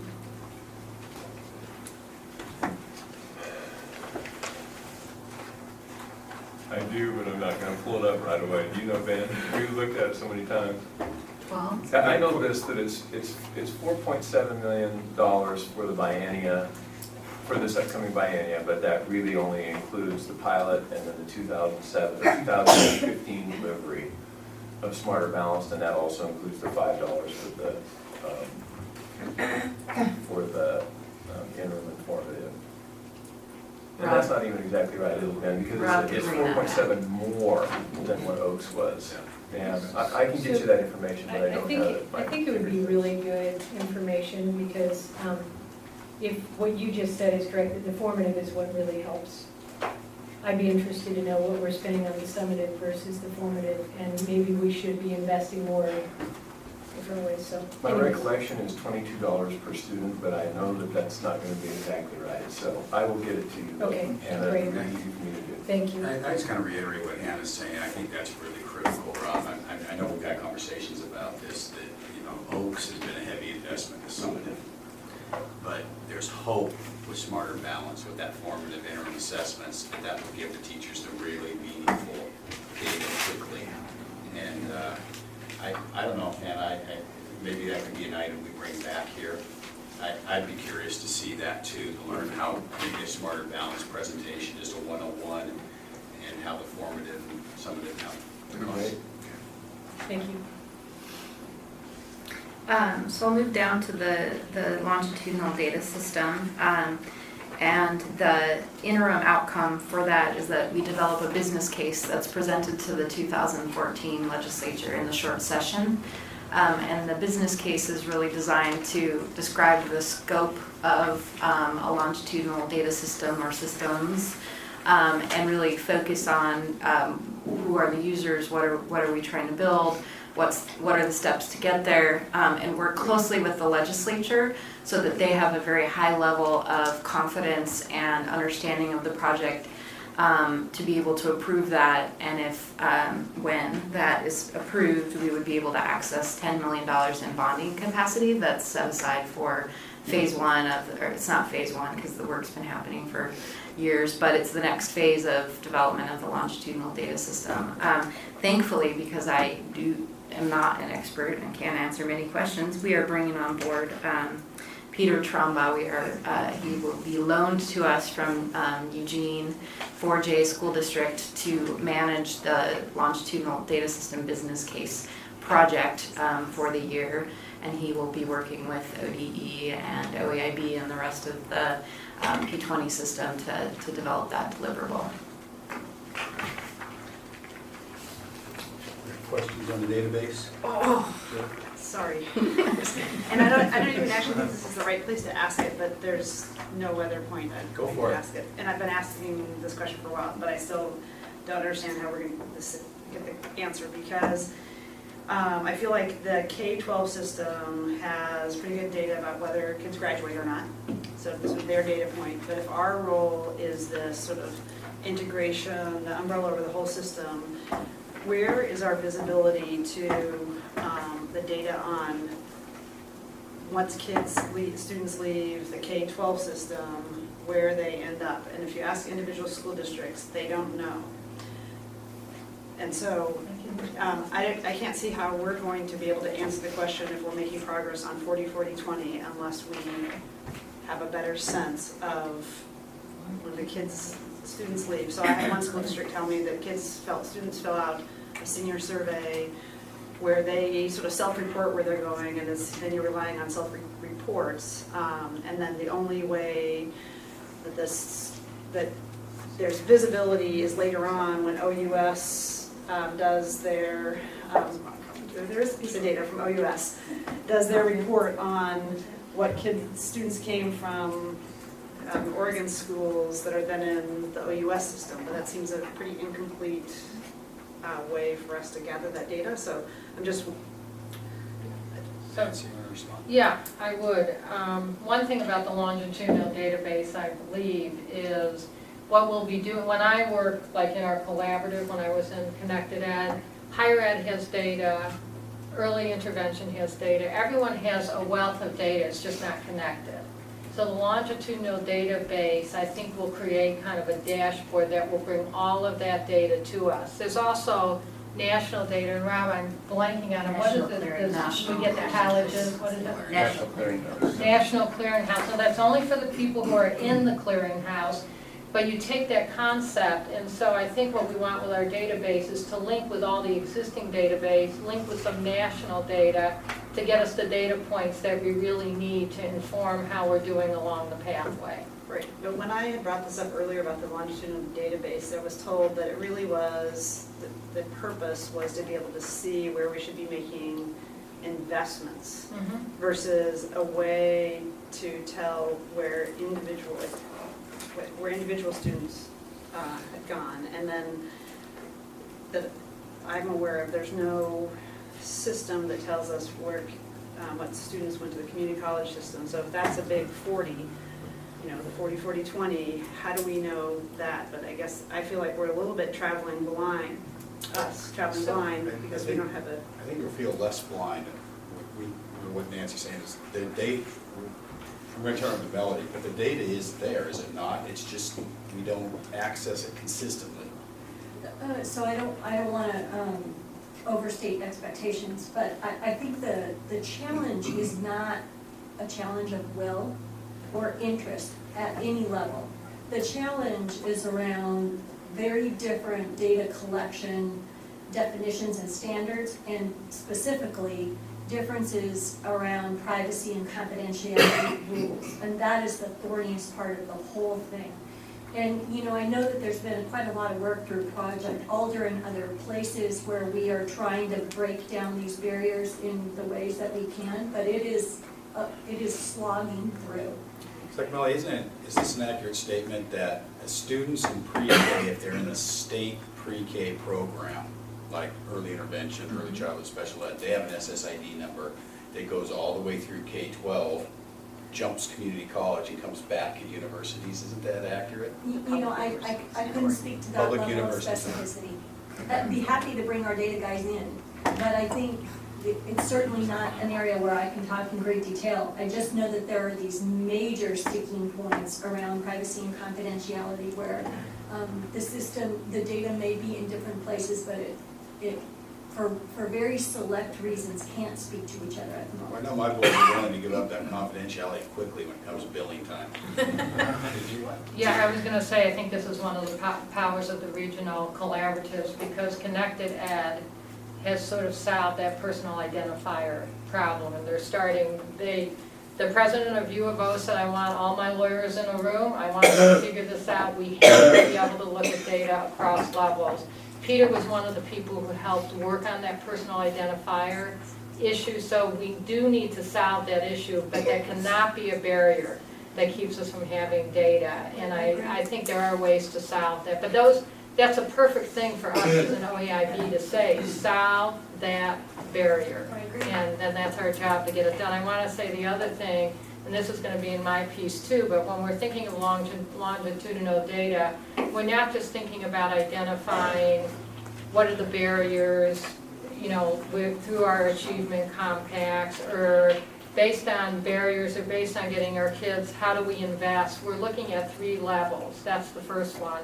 The second is, how do we work with institutions so they can work with their instructors or teachers to make sure they have the kind of data that Hannah was talking about. We think we can accomplish both of these. And the third one is, and these are all three things Peter's really up for. And the third one is, because we have laws about proficiency-based education, and there's the possibility of a child in high school saying, you know what, I'm a ballet dancer and I do PE every single day, and on top of that, you know, I'm a health freak, and I think I can demonstrate the proficiency that I need. So in this case, I might be able to take 1 less PE class, or I believe I could do an internship at Nike instead of taking a technology class or marketing class, that if they can demonstrate proficiency, they should be able to do some of that, and we need a data system that helps us with that too. So we're looking at all 3 levels in the business case.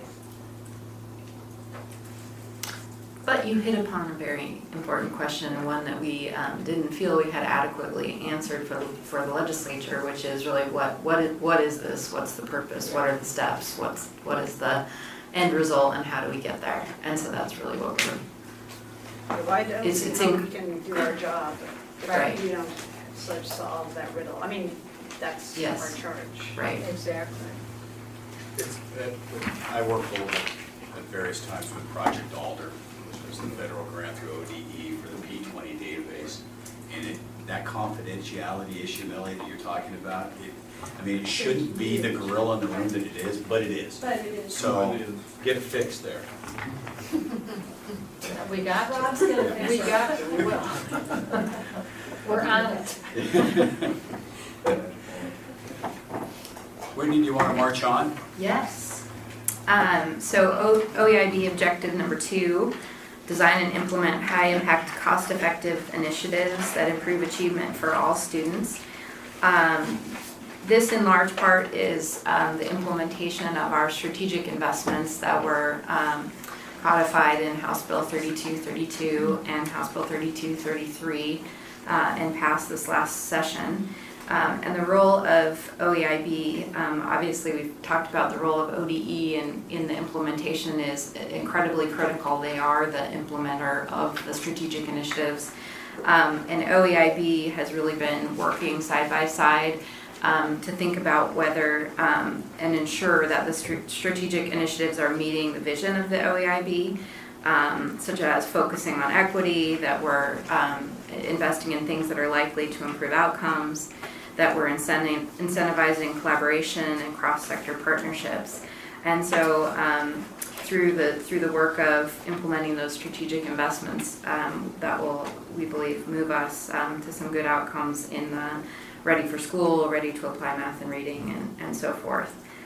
I want to jump down a little bit and just talk about a couple of other things of interest. Under the Ready for College and Career Training, the legislature passed legislation this last session for the OEIB for under the OEIB there to be a STEM council.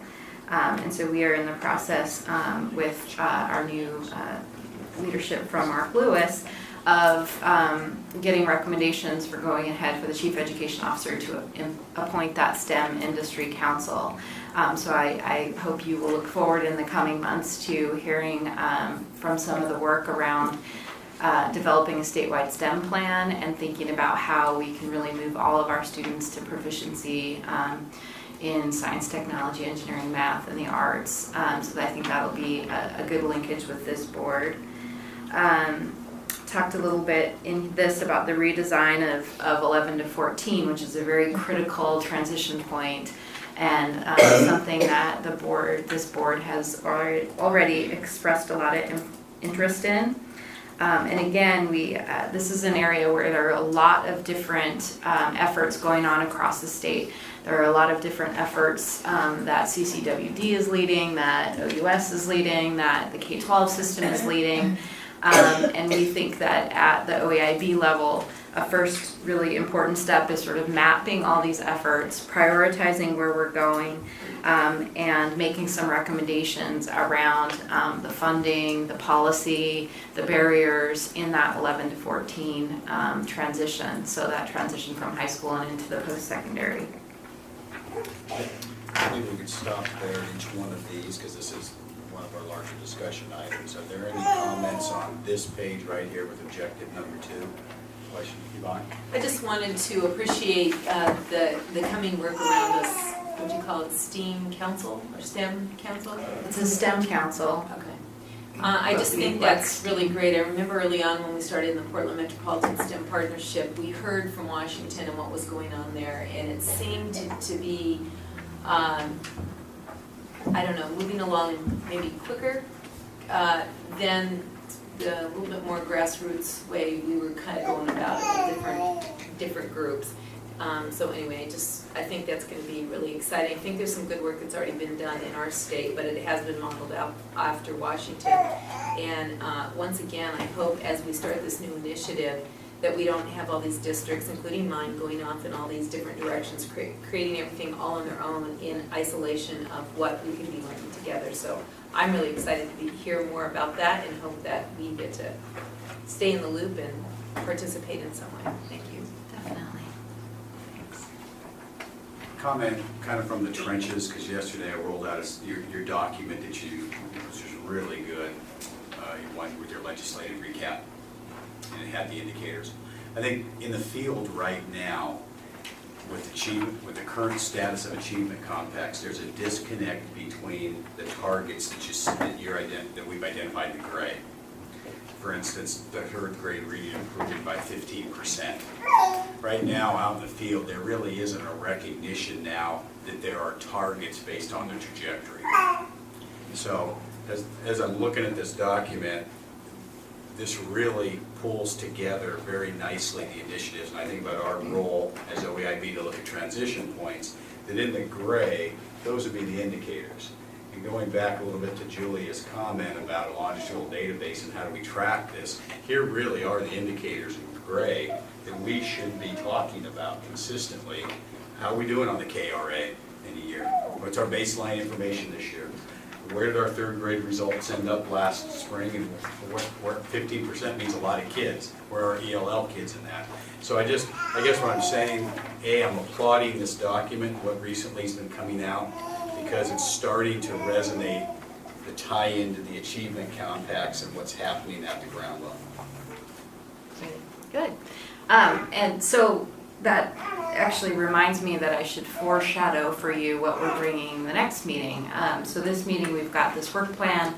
Next meeting, we'll be bringing another a more public-facing document. I think while this group is familiar with what this framework is and is starting to be able to understand how it all hangs together, we feel like there is a great disconnect between what we all are able to sort of take in and what the public and parents and families that we're really hoping to engage in this, what they can digest and want to be able to know about OEIB. And so we're working on a public-facing version of the strategic plan.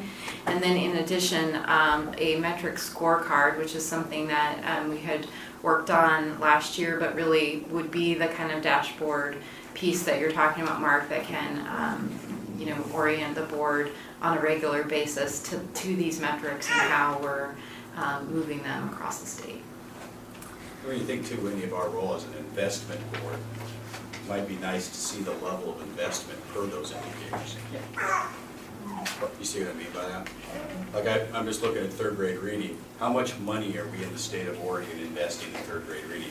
We have part of the $75 million in the RFPs, but are we really, that's our number one return on investment, are we really investing differently? It'd be a lot easier to engage the general public by having this information. And we're no different than an IPO. Eventually we want to go public, so to speak, but we really want to just give the information to the public so they can back what we need, and we can tell them what we need here, reasons what. I think that's what's missing. I think if we do that, I'm just imagining at a district level, it starts to get really messy on what are all the variables you're going to include in there. So I want to make sure that we're careful about that and we know what we're doing before we're really measuring and talking about them and identifying what the ramifications can be if we don't really understand them well and how one impacts the other. So I understand that that's powerful and that's important, but we experience that same thing in our district. An example is the language arts adoption. Now show us what differences and outcomes we're getting.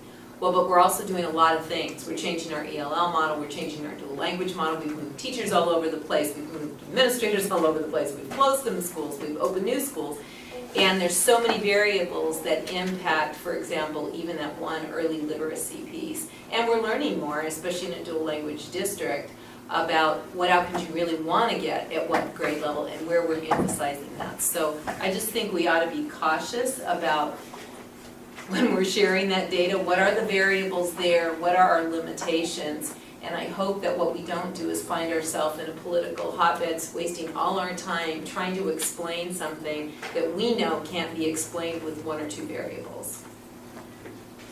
Mark, I think a couple of examples, I was in Harrisburg and talking with some of the teachers there, and they were making an investment because they were lowering the class size in 3rd grade and so that they could meet the needs of those students. And it was interesting to me to listen to the 3rd grade teacher tell me she had 22 students.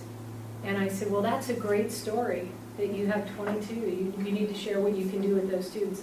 And she said, but Hannah, I want you to know, because I'm doing this, my colleagues have 32 and 34.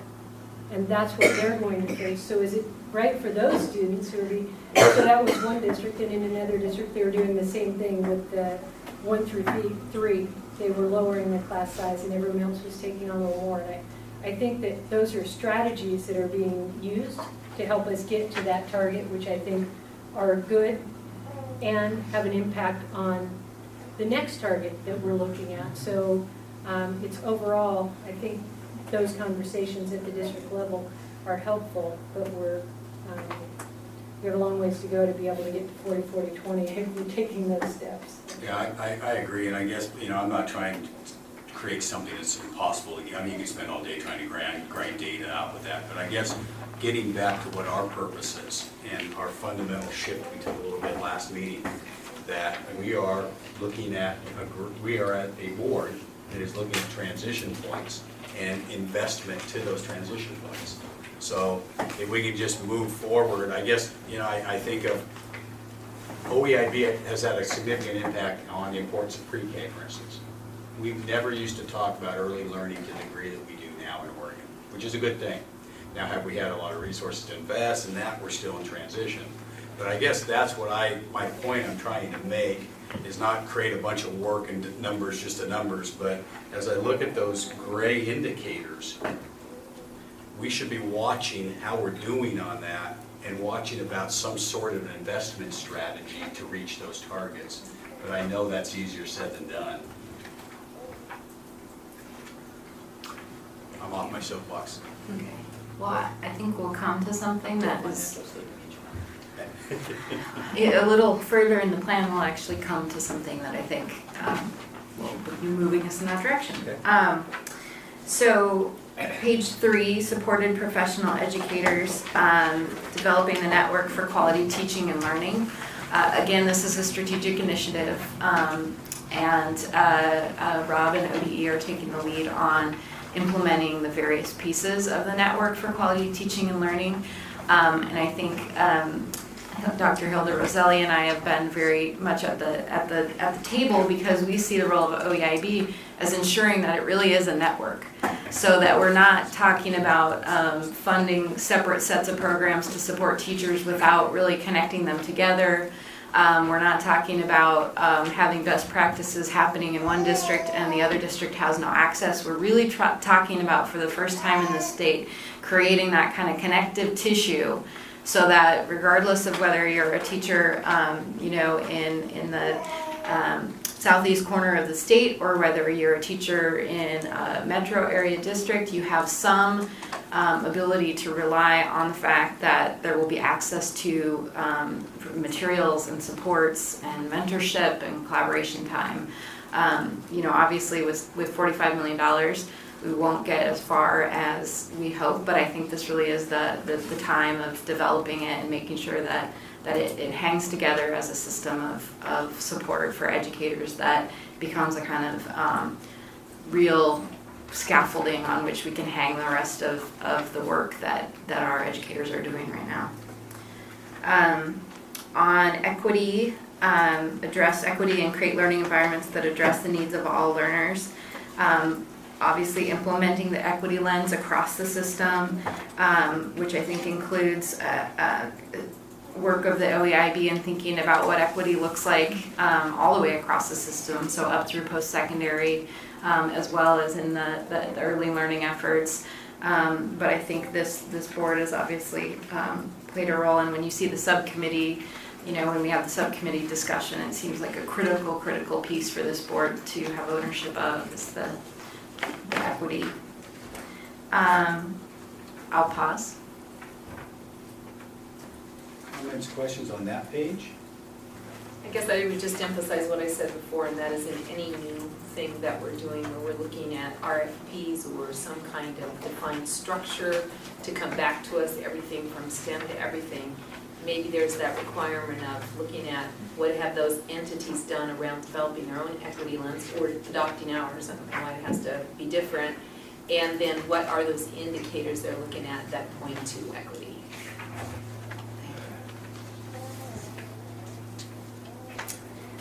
So page 4, adopt a strong policy framework. Very exciting, and I think supportive of the work you all were just talking about the complexity of thinking about data and investment and how we really know both that we're making a difference with our investments and sort of where we should be at. The OEIB policy and research unit is something that we received some funding for from the legislature. We'll be hiring a policy and research director who should be on board by the next meeting, and begin to develop a P20 research agenda that I'm hoping this board will take an active role in thinking about. So that will help, I think, in really having us dig in around some of these key questions that you all have identified, and producing then some solid research, whether that's research gathered from other states, whether it's research from other countries, research on Oregon's own data. I think at this point, the hope is that the OEIB has some real support in terms of the ability to ask these hard questions and actually get a little further down the road in having the research and evidence in front of you to be able to make the hard decisions. We then talk about the tight, loose direction. And I think that's where achievement compacts fit in. How are we ensuring that across the state, districts are really organizing both their budgets and their conversations and their efforts around these key outcomes? And then what do we do with that data once we receive it back? I think there's obviously a real strong need at all levels for us to come up with a framework for analyzing the achievement compacts when they come in. To know really what it is that is happening in terms of the trajectory toward 40-40-20. Again, in this section, I think there's some exciting thinking that the board can do around how to serve in that role of barrier buster or policy sort of champion for the P20 continuum. I think that falls on the loose side. And then there are some conversations I think to have on the tight side around what are the, how do we hold our institutions accountable, and what is the role of the OEIB in thinking through the support and intervention in schools or institutions that are not meeting those outcomes.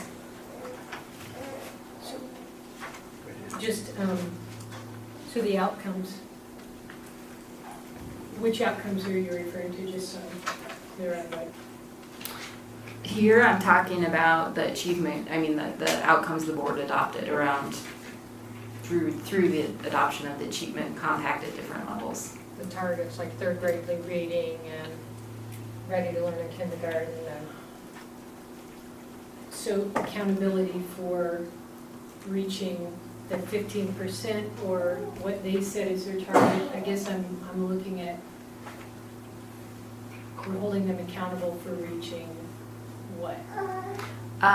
So I'm talking a little bit conceptually about the conversation that the board could engage in around both the loose side, how do we remove barriers and really incent this kind of transformation at a local level, and the tight side, what are the conversations we need to be having about what they're accountable to, what the role of the state is in the event that they're meeting and exceeding expectations that they set for themselves or that we set. So not answering the question, just posing the question.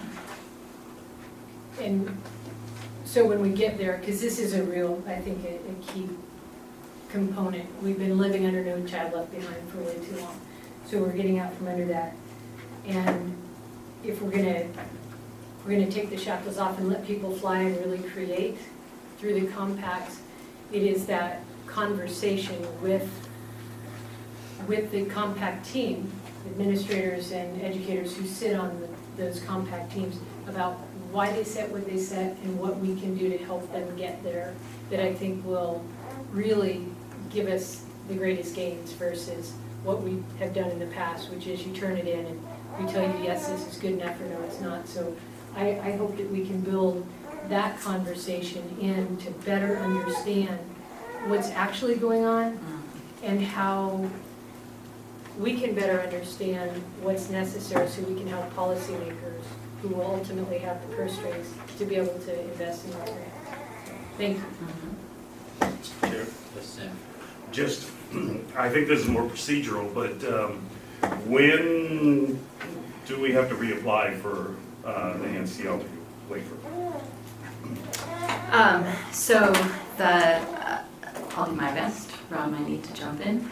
Our original waiver was a conditional waiver, so we have been working on it since we received it in terms of examining how the teacher evaluation and growth system is developed and sort of really digging in on that and not making a commitment around one particular framework for our state.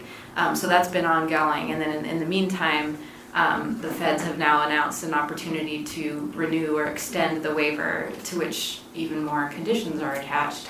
And so we are at the beginning of the process of examining that and determining when we'll apply for an extension, whether or not that our sort of conditional piece then fits into the extension piece, and really how to proceed with that. Is that?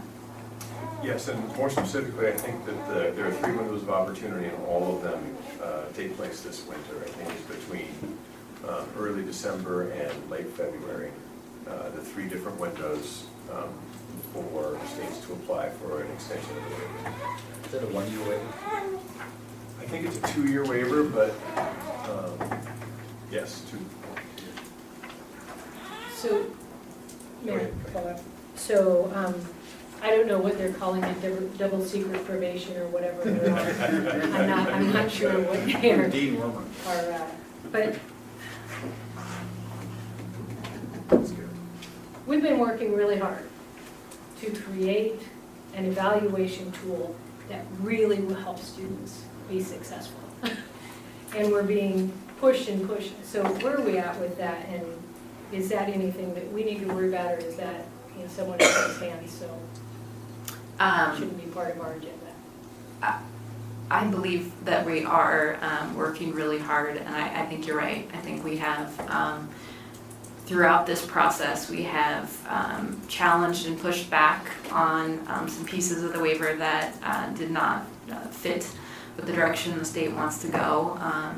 And so, maybe I'll let Ben step in. We've talked, and we want to continue along that road. And as far as it's definitely a K-12 issue, so I'm not sure the role of this board, other than sort of setting a high-level direction. Yeah, I think that's right. I would just note that the Senate Bill 290, which established the basic construct for how the state has approached teacher evaluation, established the authorities for developing that system at the State Board of Education. And so that's where this conversation is really most logically housed. They wrote the rules for implementing Senate Bill 290, and through the departments, working with the department and leadership from the board, Samuel and others, they will be helping to kind of shape the next steps appropriate for this board insofar as it's interested to hear some reports on that. The governor's interested. Obviously, the NCLB waiver is important to him, but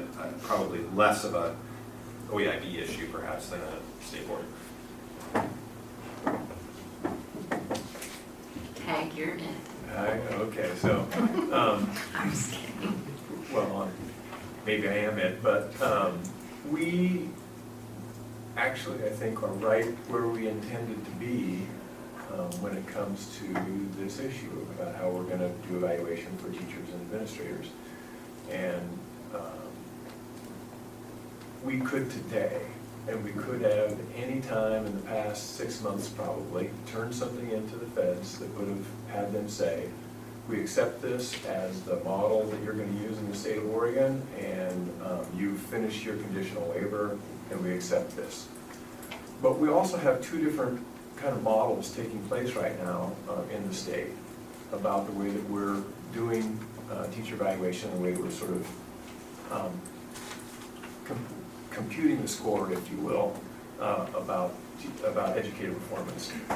And there's some really good pieces of work going on, and we think that if with an additional year, and we went back and explained this in DC, that if with an additional year, we felt like we could complete this work and have an even stronger model, and really even inform the national debate about what is the best methodology to use around educator evaluation in order to really make some determination about how their instruction impacts student achievement, and or a number of other different things. And so we're not done with that work. We asked if we could have some more time so that we could finish that study. It's being conducted by Portland State on our behalf right now.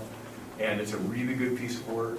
And when it's done, we will need to submit our plan to the federal government, and they'll say they like it or they don't like it.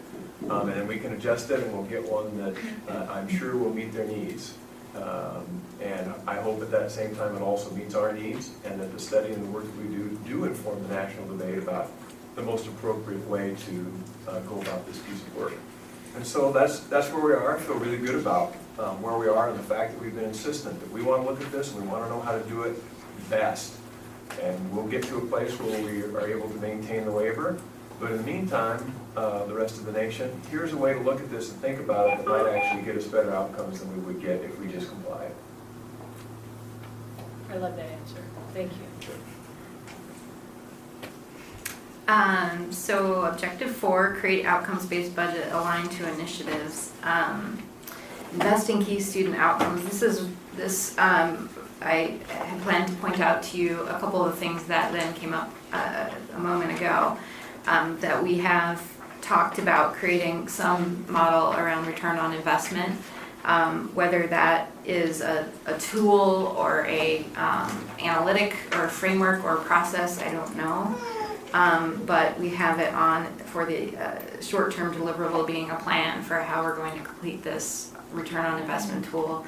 And I feel confident with our policy and research unit coming together that will be done and before you. Analyzing the impact of strategic investments and creating recommendations for future strategic investments seems like incredibly exciting and critical work as we go to roll out these different efforts around early literacy and transitions and think about 11 to 14 and how we approach developmental ed, that we have a plan for how we're going to analyze those and figure out the places, what are the factors that lead to success, where are the places that outcomes are not moving, where are the places that they are, can we really get down and look at data, and can we do some quantitative data, and can we do some qualitative data, and so that's a piece here. Questions, comments on that? Just one quick, Whitney, the state board had heard, and I'm looking at Gerald for a little verification on this, because some of the community colleges had undertaken some ROI responses, and I was just wondering if that's been filtered in. I was thinking of Peter's work and his report to us, I guess it was in the winter or the spring, around tracing return on investment in the community colleges. Will that be a part of this work, or is that a part? We are, the president's right now looking at some outcome-based models that they continue to review, and it's nice it's on the paper there. We really are looking at the research now, have gone back and starting, to build that research pool and to look at a potential system. Those conversations are ongoing and are happening as quickly as next week or very soon thereafter to talk about how that will be constructed, or if it will be constructed. Wade, talk to me a little bit about the second, the middle line, analyze impact of current strategic investments, and you have primary responsibilities, ODE.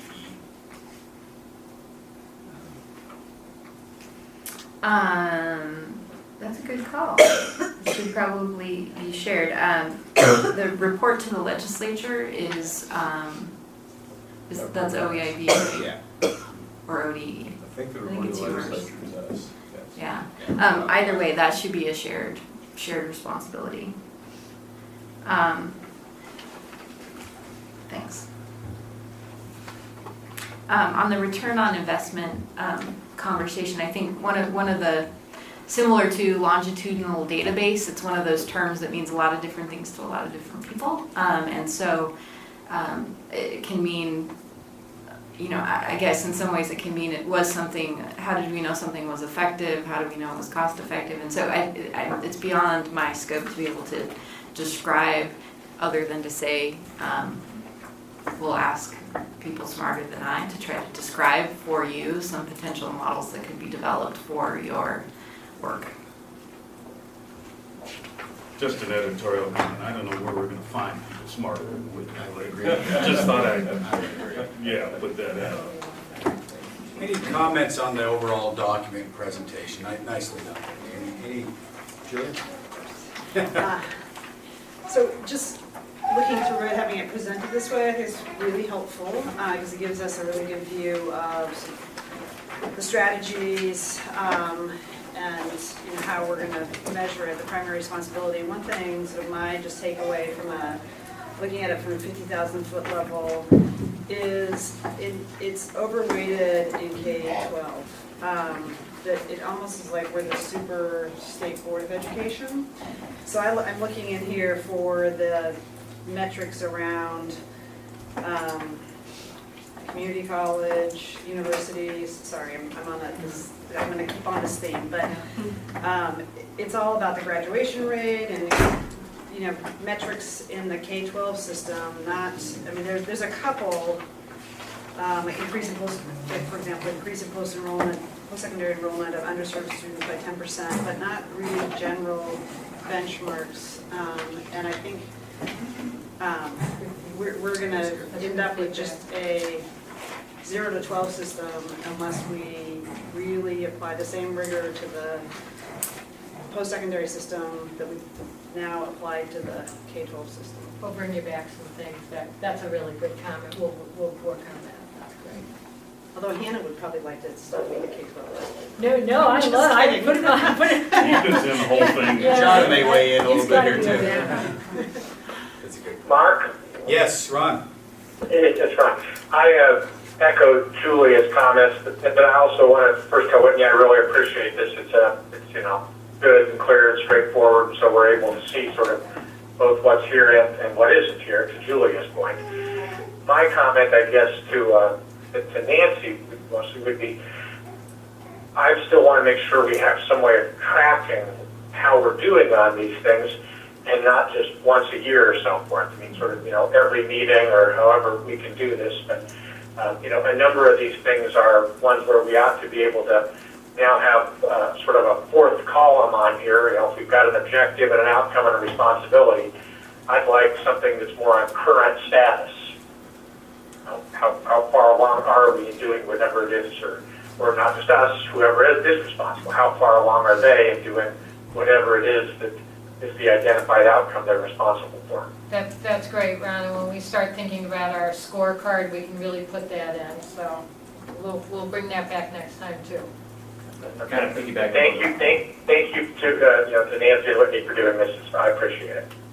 Piggyback on that, I'd like to see a baseline for where we start too. I mean, we got to have a baseline to see if we're going forward or backward. Whitney, obviously, great work for everybody, Nancy, everybody contributed. It feels like we keep coming in a little bit more and more to what our focus is each time we hit these kind of documents and moving the dial. So thank you very much on that. Whitney, if you could stay up here because we're going to talk subcommittees next. And this is a nice segue into this next discussion, is to review our subcommittees. I will remind you that the governor has the ultimate decision-making on the subcommittees as the chair of the OEIB. So basically what we would be doing today is providing feedback to the governor on these subcommittees. I will make one note right off the bat that one change to the subcommittee structure has already been implemented at the recommendation of Governor Kitzhaber, and that's the personnel Management and Oversight Committee has replaced the Management Subcommittee. And you have these in your tab. So if you'll take a look there. Tab 5. Okay, so if you could refer to that, the Personnel Management Oversight Committee now includes Julia, Kay, and Dick. The former committee, Management Subcommittee, is no longer operating, and that subcommittee was Julia, Hannah, Samuel, Mary, and Kay. Basically, what I'm asking for this item is that okay? Do we want to make recommendations to the governor that maybe this person needs to be added to that or changed? So if you'll look on tab 5, you'll see the current committees.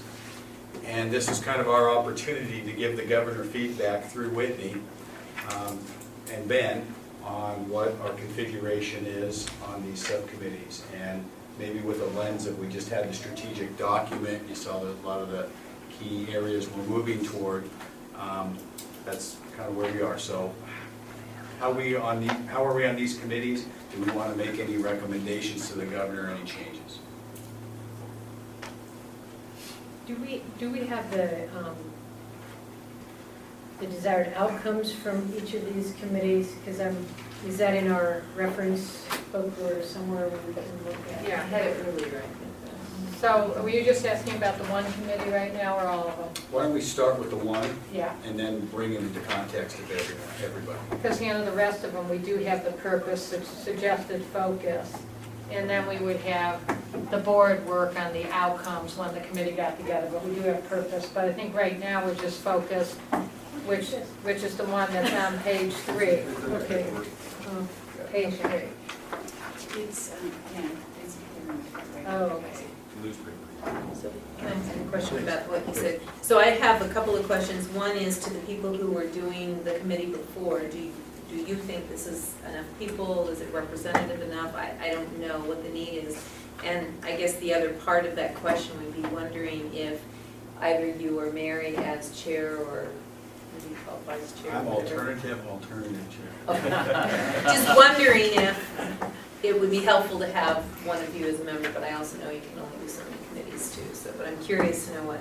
So the other committee, and people can correct me if I'm wrong, but I think it actually was a work group and only met once, correct?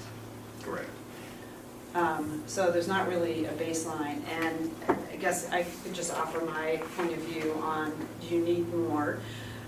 When I get to the report of what we've done so far, I think we have done sort of the heavier part of the lift, which is really setting up the systems and structures. And that at this point, and what the governor charged the committee to do, and at this point, it should be a committee that meets less frequently, although on a regular basis for its oversight, but it shouldn't be a heavy lift because we've got the structure. Nancy's going to share her work plan, the deliverables, and then the committee's work will be at a regular basis to provide oversight. But it's not going to be, I don't think it's going to have the same cadence or the intensity, because it's not about the content necessarily of the board's work. Just oversight. So do you, I'm going to ask the question she asked, do you feel like that is enough representation? Is that broad enough representing OEIB? You're the chair, I'd just like to hear your thoughts on that. So I think, and Dick, you can jump in here as well. Remember, I was already called to the principal's office. With my quote. Okay, well, so we need some oversight of committee members, but That's a whole That's a other different topic. issue. Yes, it is. We can form a committee for that. So I would say that this committee's work, one of the things that we would do is we certainly aren't going to operate just as a 3-person committee, that there will be heavy consultation with the rest of the board, especially when, and maybe you can ask the question after the report about how we're going to work, but that we would view it as part of our role is to be consulting with the other board members so that it's funneled through and it's not just 3 people on the board, are really reflective of the broader. Okay. Comments, questions to that particular subcommittee? Ed? And I'm not sure where to go, so we have in here, develop and conduct an evaluation process for the interim chief education officer. I imagine that would turn over to the chief education officer when we get there. But we talked about a evaluation process for this board, and I'm yet to see anything that we have in place to really look at what we're doing. Is that in the governor's plan somewhere, or Nancy, in your plan? How will we address that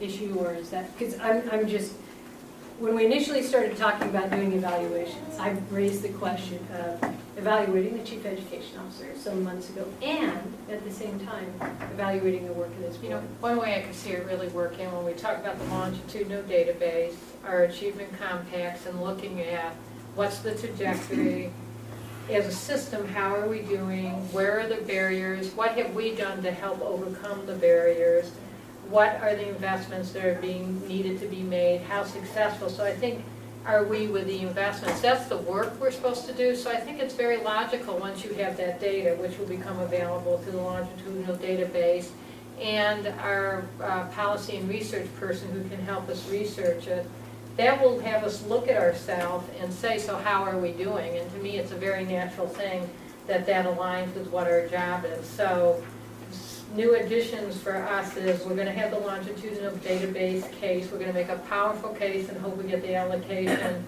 to really get it, to implement it.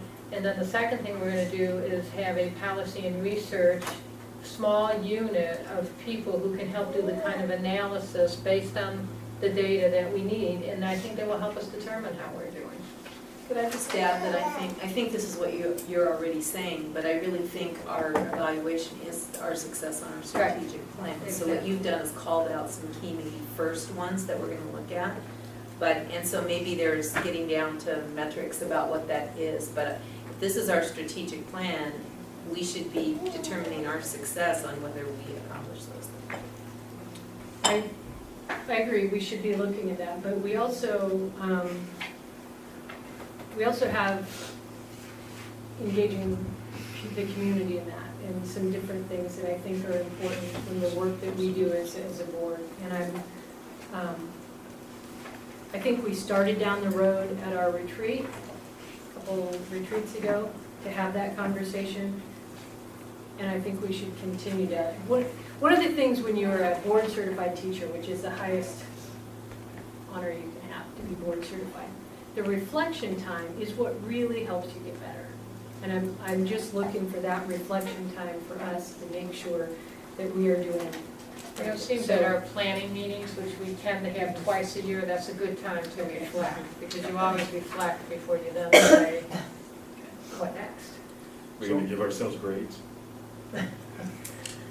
We're going to think about what do we do to keep moving those kids on the pathway and bring the ones back who are gone. We already had one that was in the principal's office. Okay, so in context of this agenda, what I'm hearing is that the Personnel Management and Oversight Committee, as of right now, I'm not hearing anybody jumping on and saying, I want to be a part of that. We're comfortable with that and the role that the governor has assigned and the people that he has identified. I will say I have one concern. Okay. There's not one individual on this list who has any experience as in education in Oregon. Would you like to see an additional person? I would. Well, I guess that depends on what your definition is.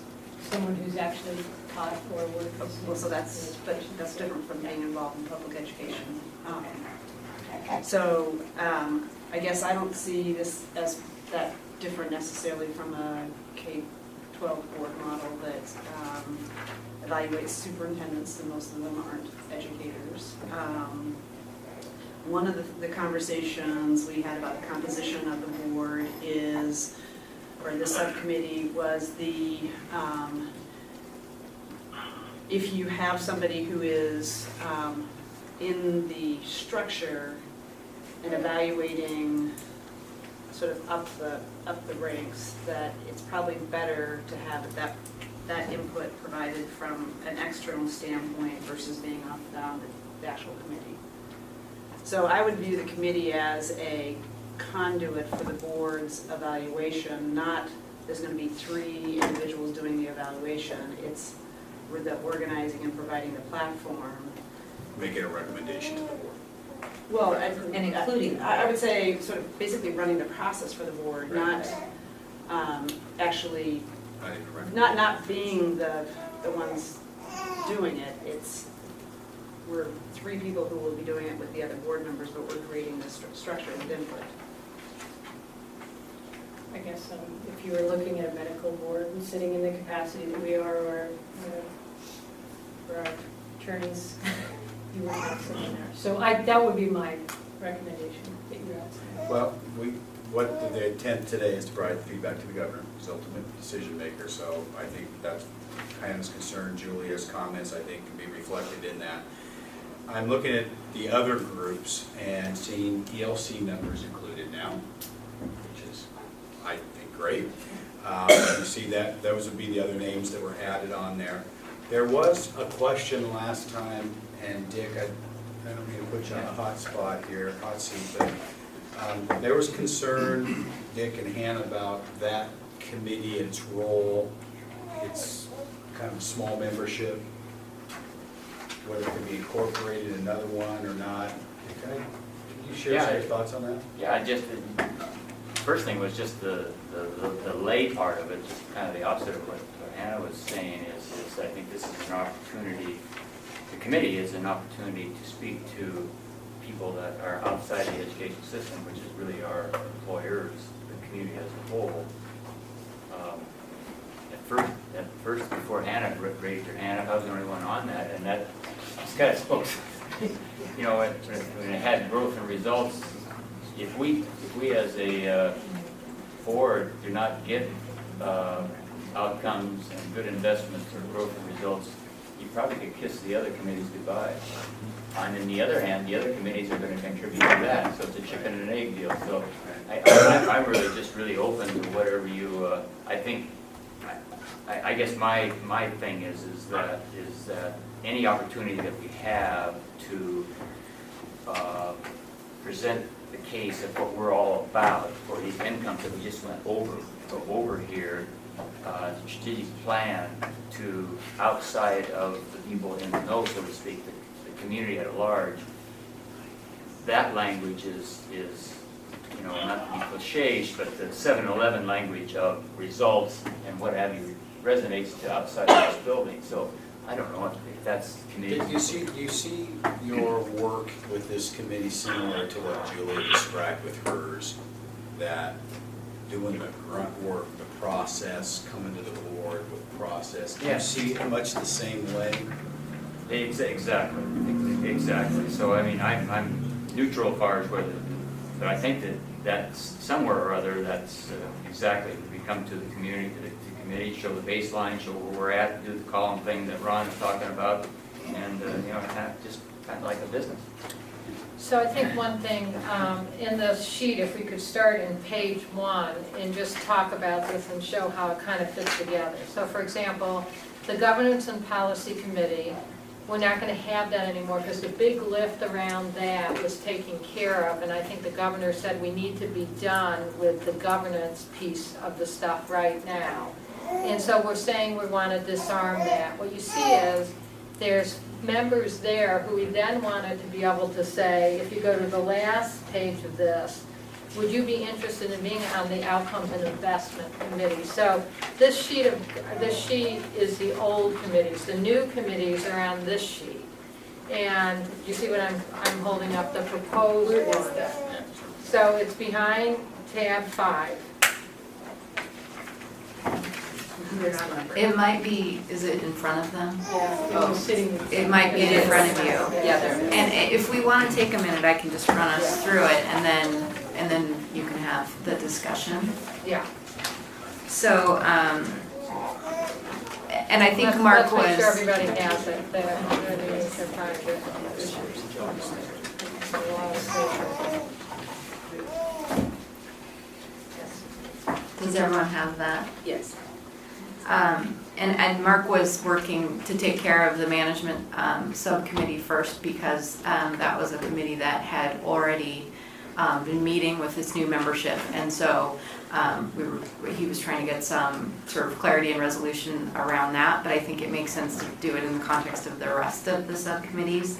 And as Nancy said, our recommendation would be that the governance and policy committee no longer meet, and that we look at having 3 subcommittees that are similar to what we currently have, but with maybe some slight shifts in both what they're called for purposes of transparency and clarity to the public and sort of focus, as well as we've suggested some what they could work on in the next 2 years. So the first one would be best practices in student transitions. This is the committee that Yvonne has chaired. It was formerly called the Best Practices and Innovation Committee. The recommended name change is really just around pointing us toward those student transitions and creating some sense of focus on the transition points and clarity in the field and public that this board is really about looking at those connections. The membership is the same membership as the current composition of best practices, with one exception, which is that Nancy was on best practices, obviously, and she will not serve on a committee. We have the ELC on it too. And the 2 ELC members. Based on Julia's comment earlier and suggestion around higher ed, I think it would probably be a good recommendation to think about whether or not we would want to invite a HEC member to sit on the best practices. Yes. Briefly, yes, and State Board of Education as well. If it's K-12 purview, I think it makes a load of sense to have overlapping members from the ELC, State Board of Ed, and So if this is all the committees, it seems like Matt and Ron have completely gotten dropped off all committees. No, so the membership of the Governance and Policy Committee, I was leaving it open so that Matt and Mary and Ron could decide where they wanted to serve. So they need to be reassigned. And you, I think, obviously you can choose to serve on as many committees as you want. This is David. Hi, David. I believe I'm working on an old list here, the one that was sent out with the agenda for this. But at least what was listed for best practices innovation, I'm on that, and I have been nominated to the HEC. Okay, so that'd be great. All right, David will. Because, this is Ron, I agree with you. I only have one list that's attached to the material I have, so you all keep talking about sort of old list and new list. I don't know if I don't have the new list or what we have here. So the new proposal is titled Proposed Subcommittees of the Oregon Education Investment Board, Draft for OEIB Consideration 9/10/2013. Do you have that piece, Ron? I don't think so. Yeah, I think he's working on it. Seth, email it out to all those of us on the phone? Seth, did you get that? Hey, we just received it yesterday, so it did not go out to board members, but it is online, so I'll email it the link to the Okay, it's online, it didn't go out to board members, but he's emailing it to you right now. Okay. Yeah, me too, please. So David and Ron both need that. So I'll give you some time to look at the focus, but before doing that, I'll just walk through the other committees just so we have a sense. And I'm just going to look at the clock, wait if you could give the Reader's Digest version. Yes, absolutely. So page 2, equity and partnerships. There are some suggested focuses here, but nothing else has changed in terms of membership or the title of the subcommittee. I think that could be a place for consideration also of a HEC member, and I know Samuel Henry's a state board member, so we already have that overlap. We've already talked about personnel management and oversight. The last committee, and this is what had been called growth and results. I don't think we've ever convened the committee, but as Dick was saying, it's a critical committee. We've recommended a name of outcomes and investments instead of growth and results for your consideration, and a purpose of to focus state and local investment on OEIB adopted outcomes and to track the state's progress toward the 40-40-20 goal. I think it's a very critical committee, so I would recommend that we do reassign members from the Governance and Policy Committee, and that this is a great place for folks to consider serving. I think it'd be beneficial to have a DLC member on there, and Charles McGee said he would serve. I haven't told him yet, but he will. No, but seriously, Charles would be great, and it'd give us support. I think we should have more board members on that. Yeah. So, Ron, would this be something you're interested in serving on? Well, I'd like to see the list before I talk about that. I can get back to you, Nancy, but I want to see what I'm not seeing. Okay, I can appreciate that for sure.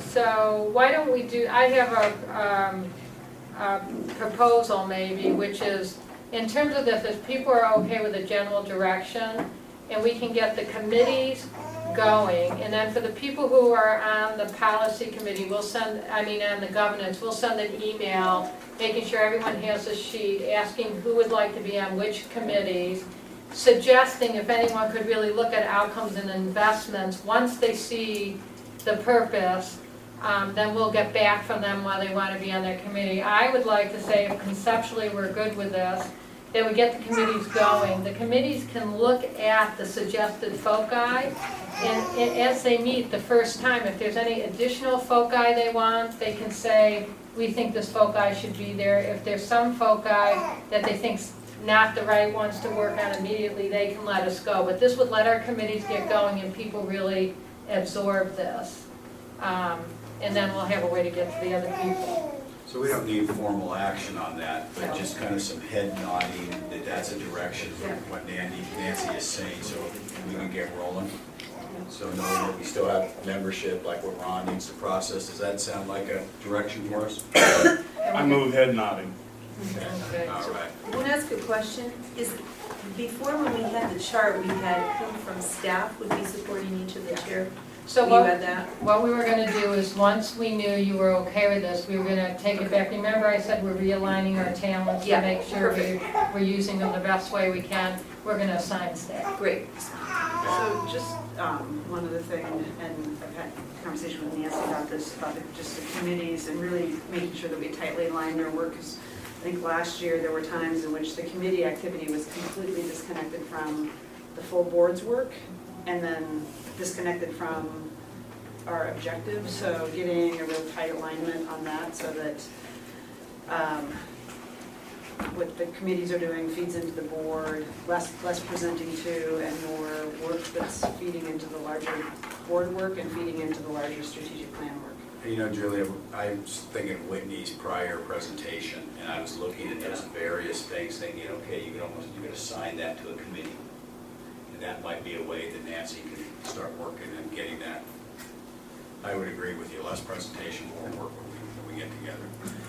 You have any closing remarks? Thank you. Well done. Good work. We're moving. Okay, our next agenda item is personnel management oversight. So the committee that we just restructured, we have an update from Julia and then Nancy.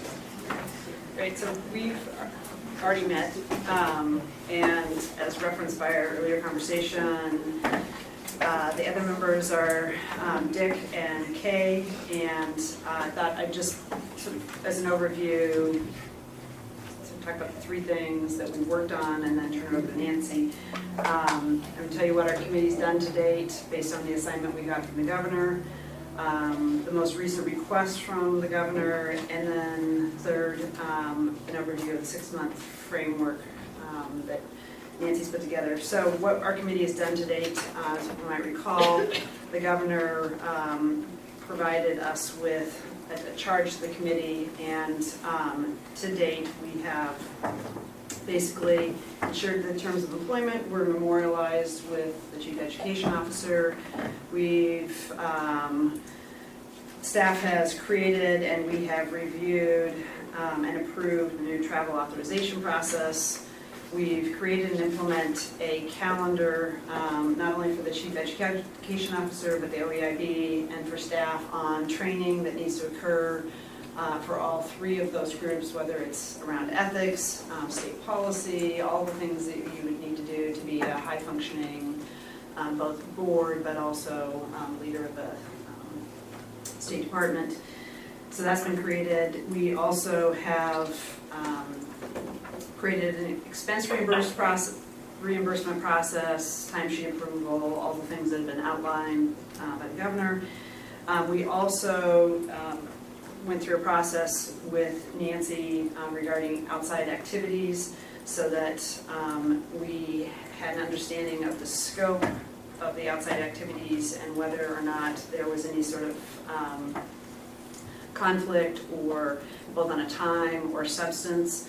Those have been inventoried, and just I guess the high level summary would be that there's none of the interim's chief education officer existing external engagements are in conflict with the work or the focus of the goals of OEIB, with the exception of one teaching position, which was a previous commitment, which occurs on the weekends or Friday nights. All the positions are unpaid.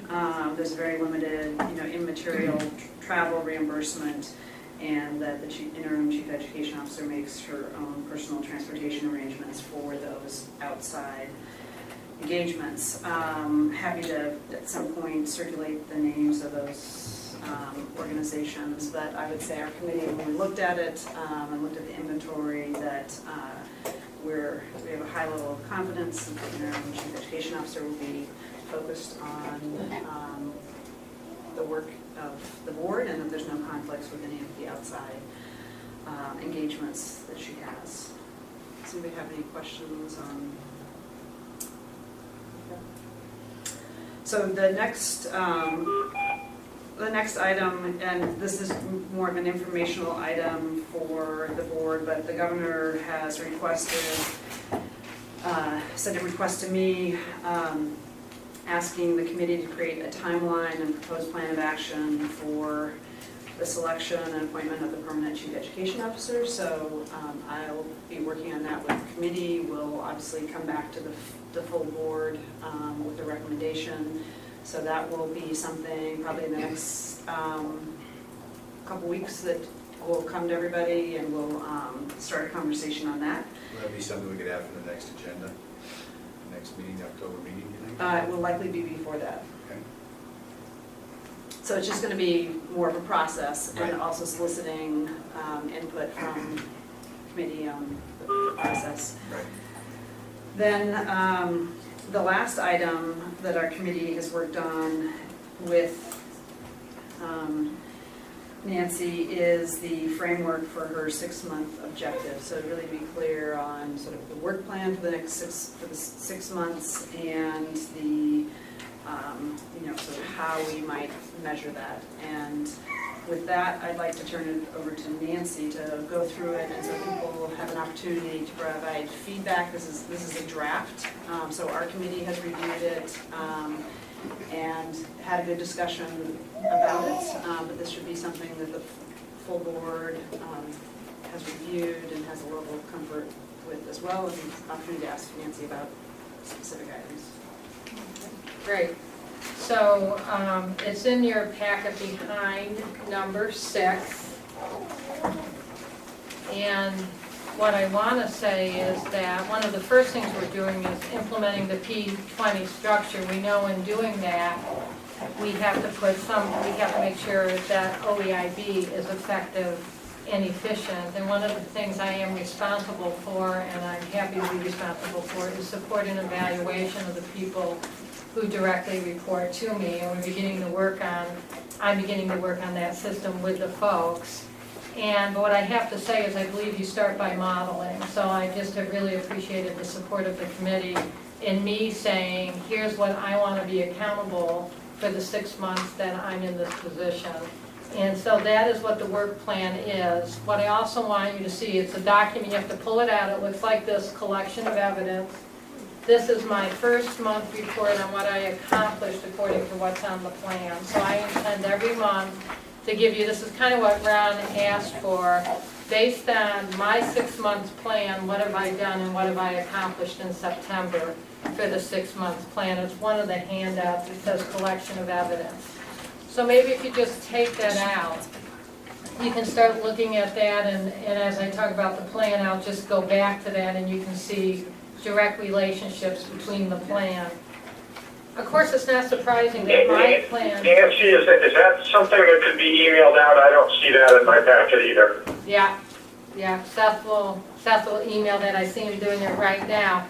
I have to say, just under effective and efficient, we now meet weekly, and one of the first things I have identified is that, A, we've got to make sure we only have one board agenda that goes to you. We need to make sure we get materials to you. So yesterday in our Monday meeting, we identified that, and I'm here telling you on my next collection of evidence, there's going to be evidence that we've done much better at that. So we will deliver on that, and you'll know because you're all going to be at the next meeting. So that is something we are working on improving.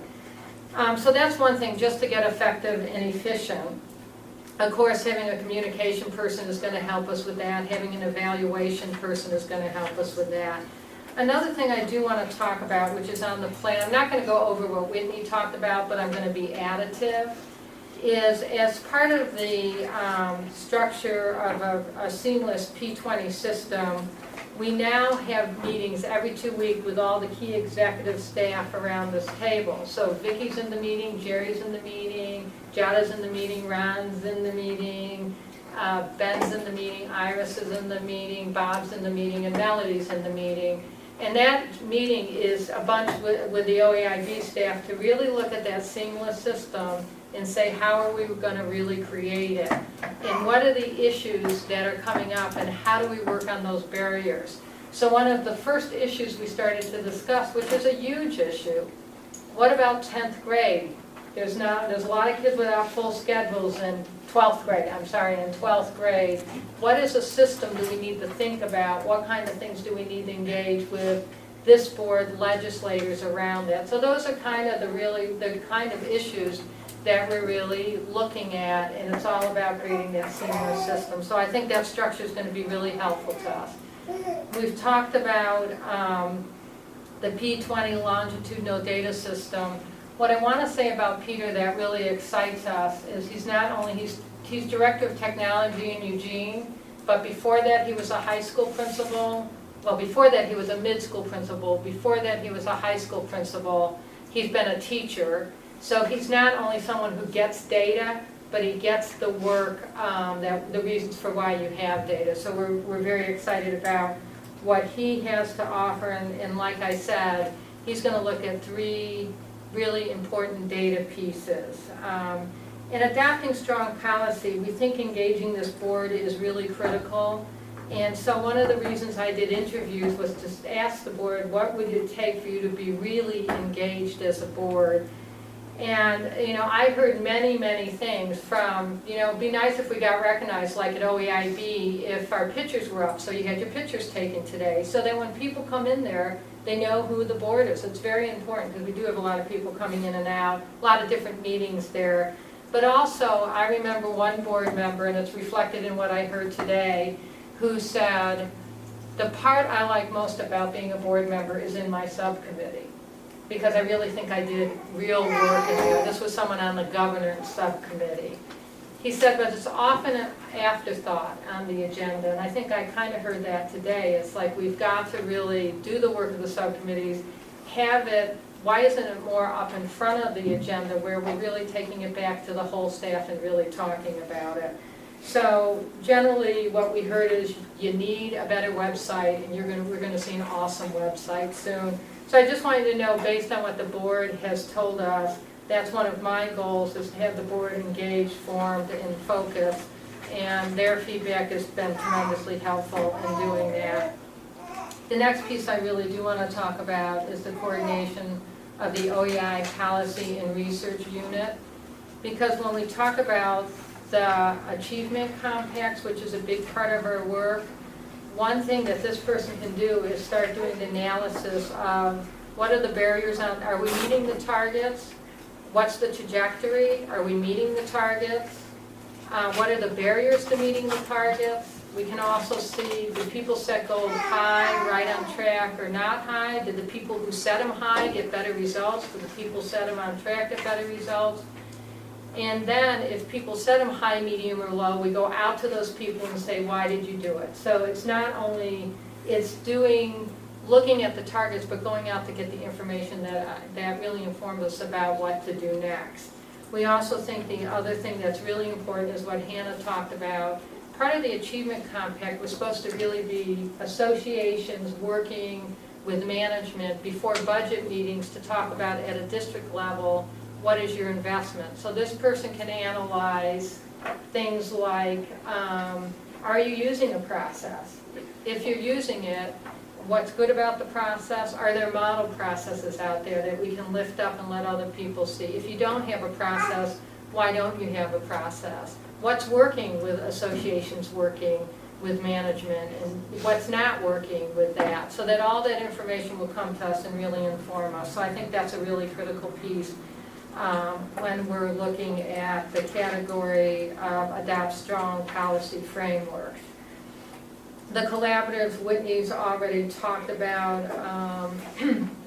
I do want to say that the person who is coming to us to be the head of our Policy and Research Center is David Edwards. He has been a legislator. He's a brilliant person, and we're just thrilled to have him on board. With lots of other things, of course, we're going to focus on the regional achievement. I'm going to focus on that. Conversations about the tight loose, I think that's something I have to really, as a leader, be making sure we're working on. I don't want to go over all the stuff Whitney talked about, so let me see. The outcome-based budgeting, we're really looking for, this is the time we're really going to look at how do we really do that, what are recommendations about doing that. I want to talk a little bit about engagement and motivation, and I want to begin by saying one of the things I'm most excited about is that I'm going to form a student advisory committee, and I'd say the major thing of the student advisory committee is to have an equity lens. There's nothing better to know about if equity is really happening or not happening than to ask students, and this will be, I have to say it's probably not going to be a P20 group. I probably won't, well, Nicole could bring her baby, but it's definitely going to be not only K-12, but also higher ed in this group, and I'm really very excited about that. We do have a communication director. This Friday you will get your first weekly communication that you will be getting. It will be going out to larger communities. We are going to improve the website. I have been with 2 editorial boards, and you'll see that on my collection of evidence. I have a category of building trust and enthusiasm with key stakeholders. And I have met with the Oregonian and the Statesman Journal's editorial boards. I've met with key organizations. And I've started meeting with legislators, particularly the legislators who one of their committees is education, whether it's House Higher Ed or Senate Education, just any of the education committees, so I've started to do that. We do want to have forums, but when we have them, we want them very focused, so we want forums to be a time if there's something we particularly need to share with people, or if there's something we need to know from people, it's very structured. Whitney referred to this, but you remember we are working with someone from Nike who is helping us. When you look at these strategic plans, many parents they glass over in about 10 minutes. So we are working to have documents that really our families can really understand, what does this mean for my child? What's going to be different for my child? And I believe that could be a very positive thing to go out to the community with. And I'm really hoping when Oregon Business Council, who's got a grant to go around the state, we can take information like that. So you really see that we're involved in communications in many different ways. The last piece that's really exciting to me is to engage and activate the diverse communities.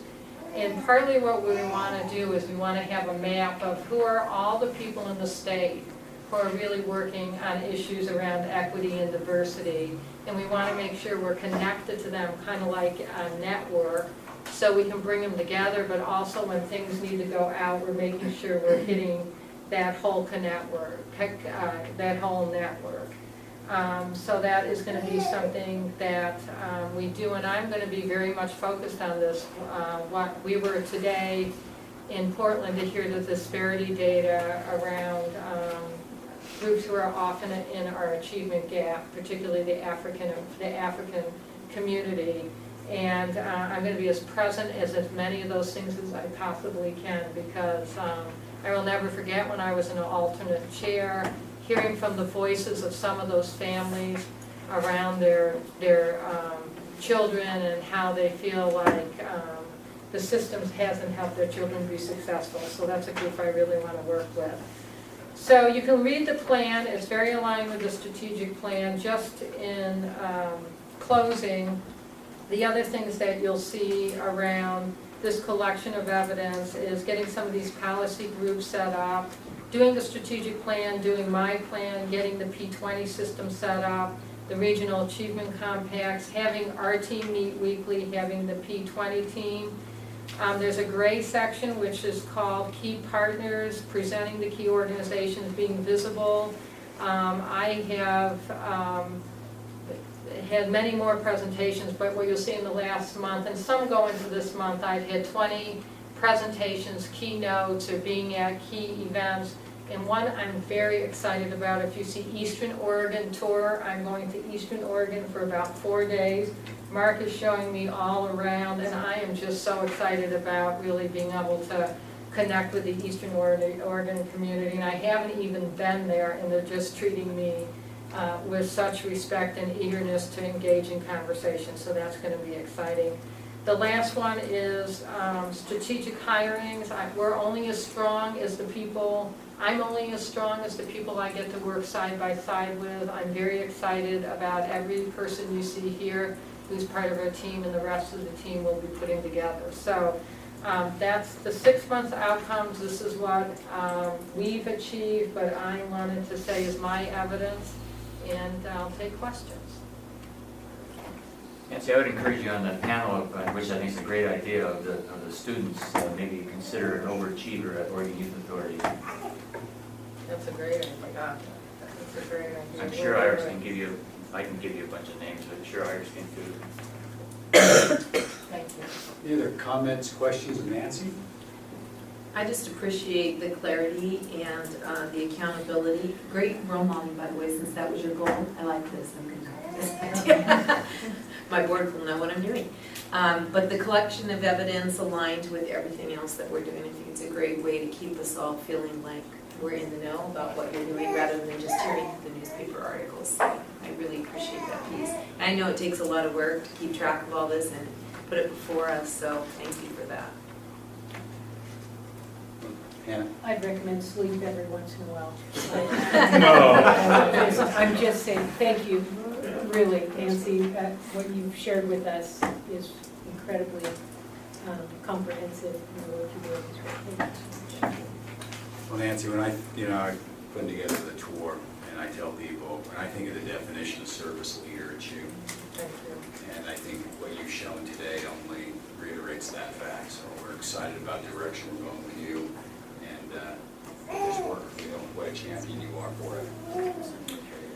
Okay, Ben, we have charged the heck on the redesign of the Oregon Opportunity Grant, and this is an action item. We'll be making a recommendation of the board? Yes, so I sense energy levels are flagging, but as Mark said, this is an action item. I don't know, it doesn't necessarily involve any physical activity, It's but kinda you can build that in. It's like the Overland campaign for grant, attrition. If you'd like. It's also an opportunity to model one way that the OEIB can work with other state boards and commissions. In this case, a proposed charge to the Higher Education Coordinating Commission relative to a subject of real importance to the OEIB, which is how to effectively allocate state dollars to improve outcomes. So the proposal here is that you would charge the Higher Education Coordinating Commission to convene a work group that would bring forward recommendations to that commission on the optimization of the Oregon Opportunity Grant, given our 40-40-20 goals. And just briefly on background, and I'll ask Melody and Bob, both of who have been deeply involved in this, to speak to it as well. But briefly in background, the state allocates currently about $110 million a biennium for student need-based financial aid for higher education. And it does so under a particular formula. And it's a formula that was updated, in the mid-2000s to calculate need based on an assumption that a student works and that their family contributes to the extent that it's able, and then the opportunity grant is supposed to fill the gap. What has occurred since that shared responsibility model was adopted is that funding for it has declined, the need has grown, and as a result, the Oregon Student Access Commission, which oversees it now, has capped the size of that grant, and it's capped the number of recipients because they only have a certain amount of dollars. And the consequence of that is that this shared responsibility model meant to fill the gap doesn't do so, and it's allocated on a first-come, first-served model. We have plenty of reason to think, and legislators certainly bring to our attention frequently the fact that it is not optimizing whatever amount the legislature appropriates, again about $110 million in the current biennium, it's $115. It's not optimizing that given the state's objectives. So what you have before you is a proposal for a charge, some questions that you're suggesting that the HEC put to the work group. Ultimately, the Higher Education Coordinating Commission absorbs the authority that the OSAC has today to make these allocations or revise the allocation. So this would be, could be a HEC, ultimately a HEC decision, but think that this board, given its responsibility for helping shape the state's investment strategy, has a clear interest and responsibility to pose the questions and oversee the work. So I think Melody and OUS were very much involved in previous efforts along these lines, certainly expect that they would be in this case as well. And OSAC, with Bob's support, has been working on it as well. So ask each of them just to say a few words, and then we'll see what the board's preference is on this proposed resolution. Thank you, Ben. We've talked about this over the course of the past many months, and I think there is growing interest in refining the policies around OOG, and I'm delighted that that's the case. And Nancy and I had talked about the best location for this work, and I think what OUS brings to the table is a long-standing history of having shaped the policy the first time around. And so we are very anxious to support the work both through a handoff in terms of some institutional memory. I think we've got some really robust documentation about the last time this policy was unfolded and analyzed and rolled out. And we would be delighted to supply that, of course, to the working group at HEC so that you don't have to start from ground zero. There's a long history here. Many of the players who worked through this process last time are still in their places in Oregon education institutions today. And so I think we have a wealth of information, resources to hand off, and of course we'll be there with data as we can provide that as well.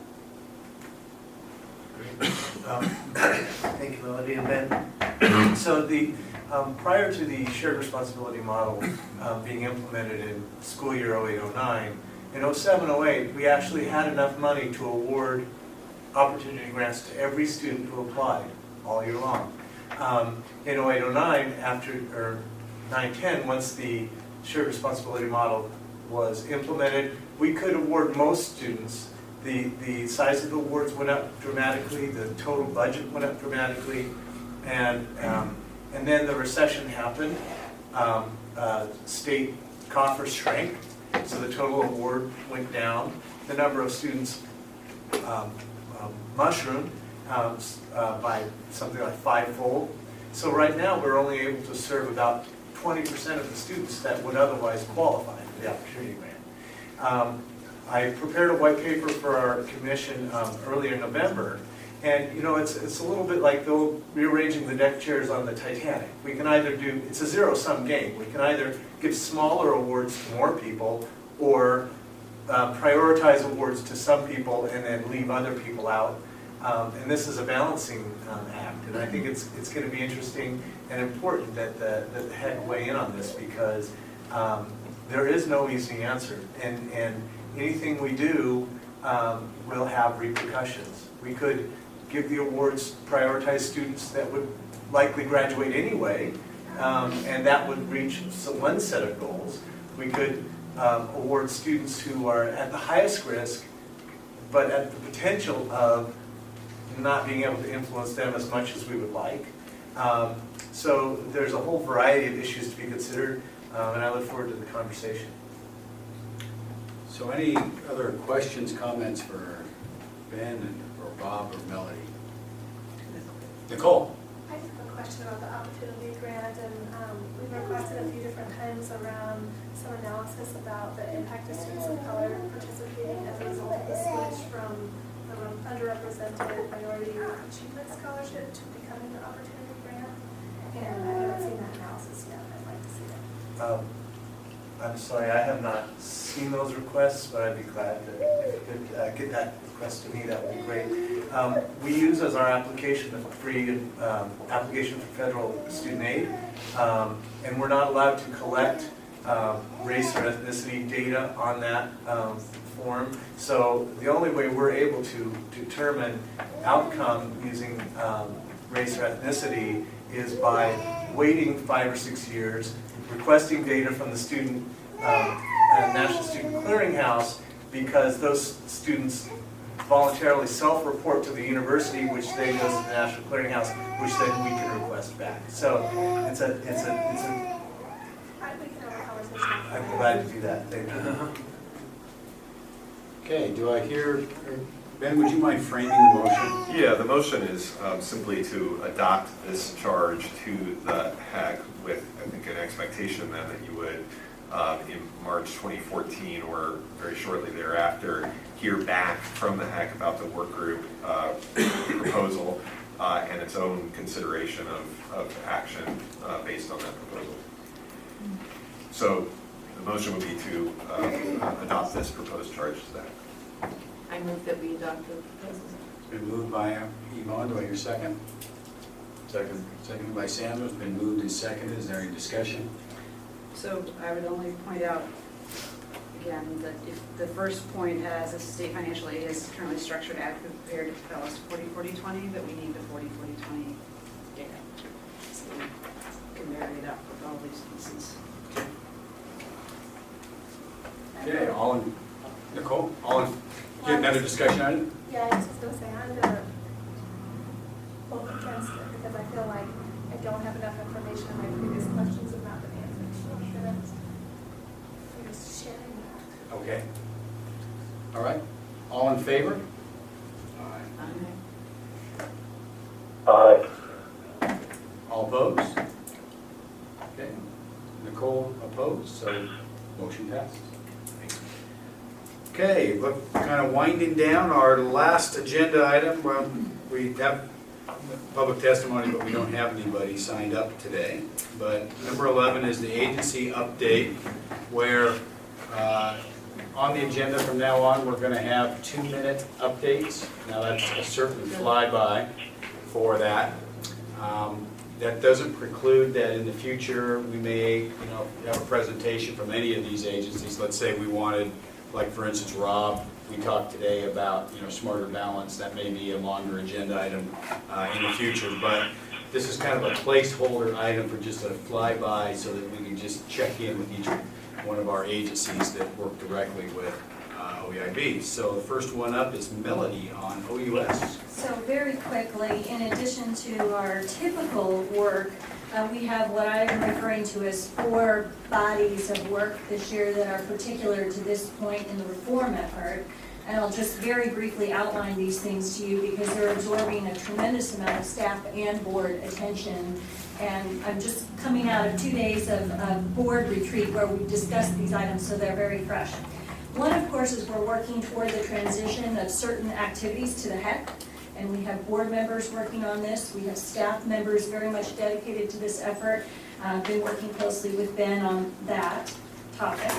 Secondly, of course, we have 3 large institutions that are moving to institutional boards on July 1, 2014. So there is a huge lift around decoupling those institutions from the system.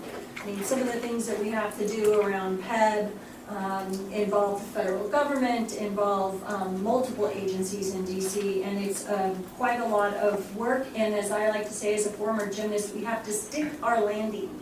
There can't be wobble on July 1st. Payroll has to go on. A whole number of activities have to go on seamlessly. So that's a very significant body of work and one we're dedicated to.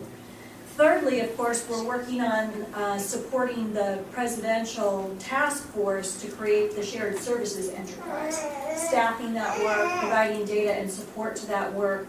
Those are all publicly noticed meetings, so if anyone is interested in watching that deeply, come on over.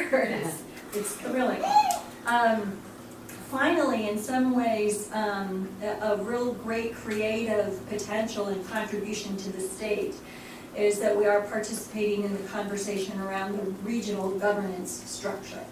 And that is of great importance to all of us, both in the Chancellor's office and at those institutions, as you might well imagine. So we're trying to be as helpful as we can be in that process, and our board has become deeply involved in that discussion as well.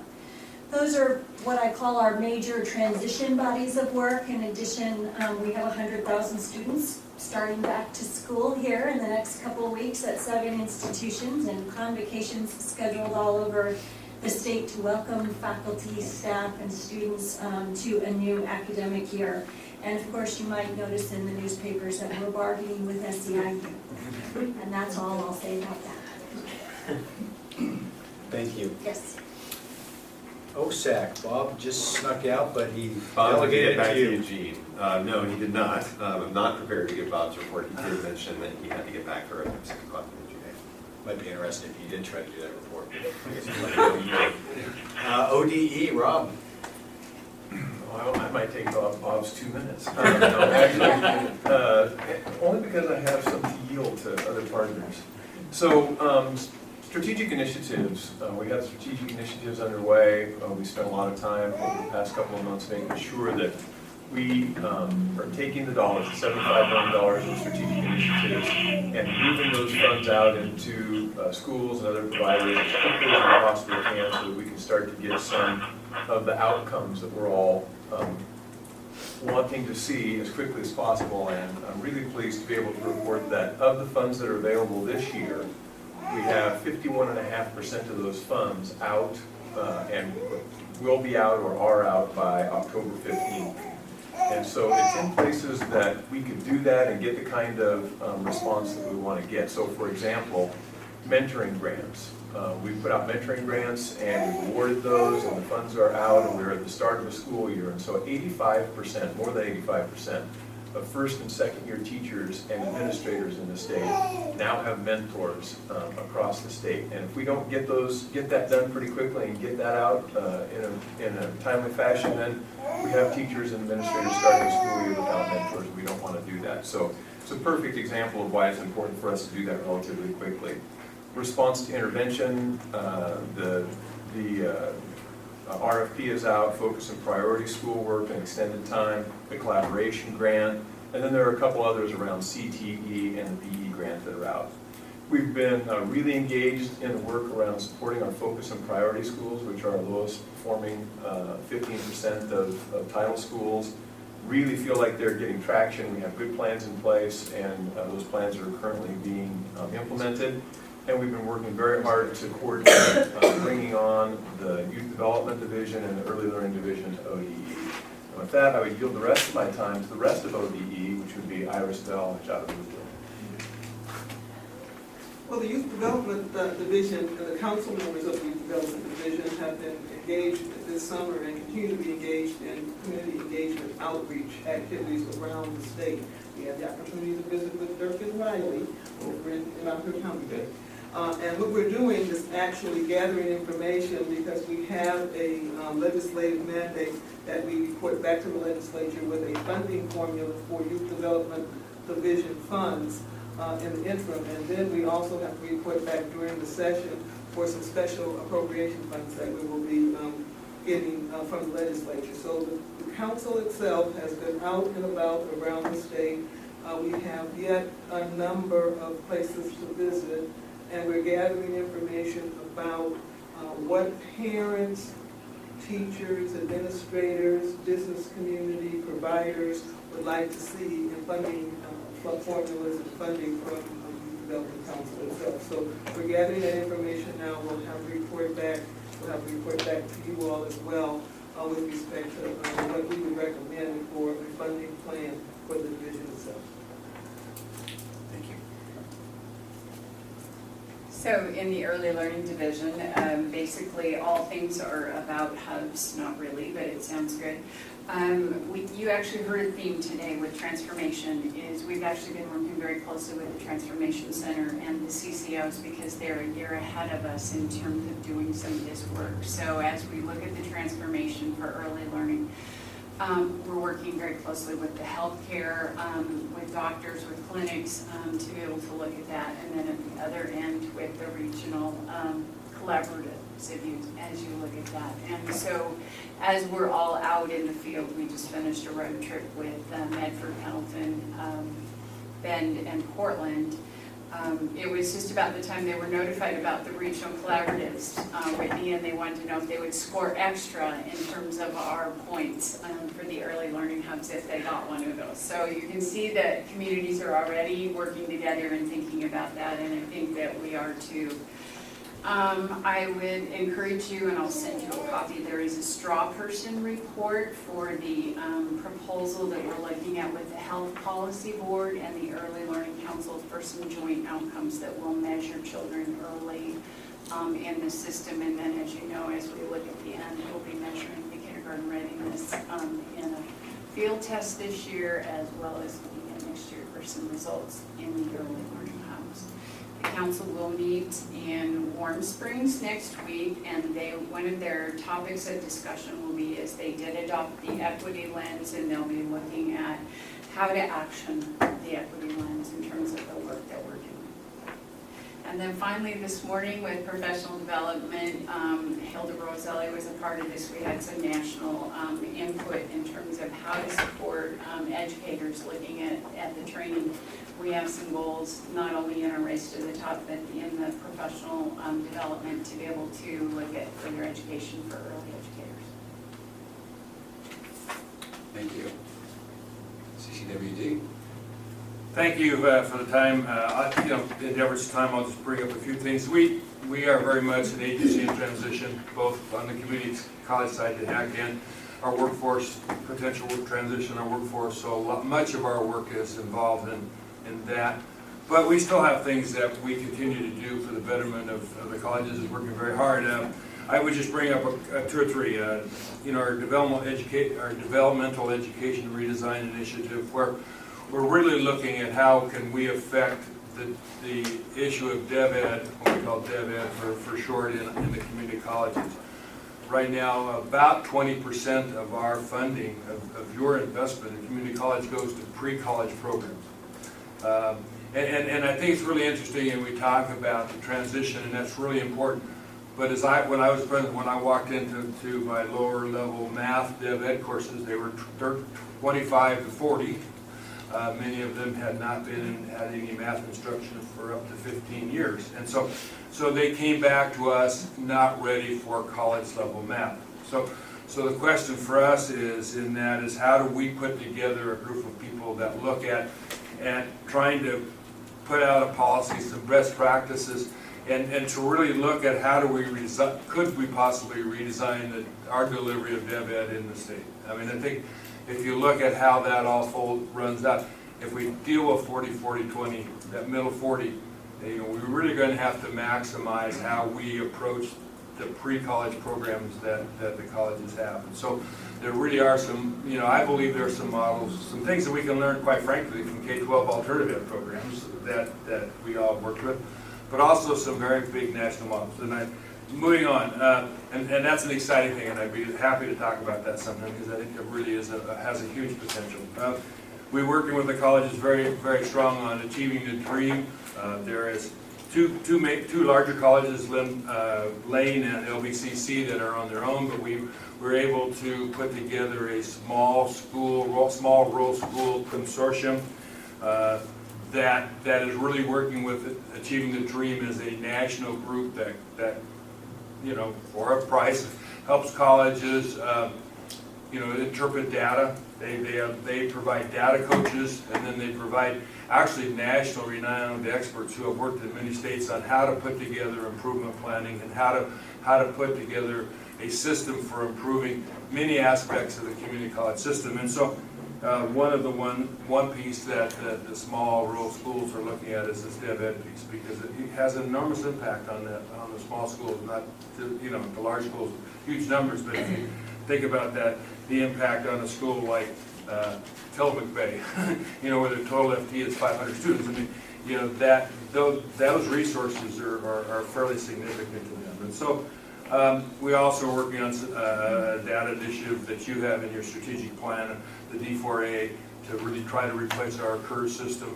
And as we, to get better data, to get more validity, to be able to access stakeholders. And so for example, when we're working with a small college on Achieving the Dream, they don't have the data, the ability to pull the data. We are doing that for them. So as we need to be able to build a strong data system within our system to be able to pull the data for our colleges to be able to make those improvements that they need. So that's how, we worked very hard on that, and to be able to replace that. A CURS system was actually built in 1993. So it's it's getting very old, and be able to provide better data to our schools is a very important piece of our work. So with that, there's some other things, but I think we're getting close on time, and so I'll stop. But some really good work done, even in despite of all of the transition stuff.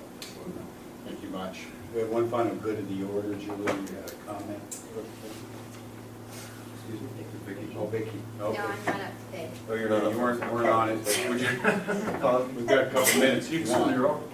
Oh, man. I think the best thing I have to report is we had to do our annual performance measures report, and it was due the 1st of September.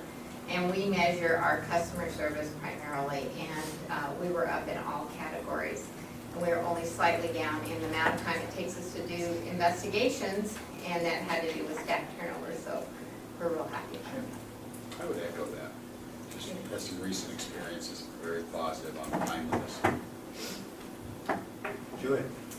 Sure, I should have mentioned at the end of the committee report that I just want to give everybody on the board a heads up, by Friday there will be a recommended timeline for the, this is in response to the governor's charge, in response to our timeline for the permanent chief education officer. So just to give everybody a heads up, that will be coming up on the committee as a recommendation and solicit feedback from the board. Okay, as we said earlier, we don't have any public testimony, so I'm giving you the gift of 10 minutes. 10 minutes here. We are adjourned.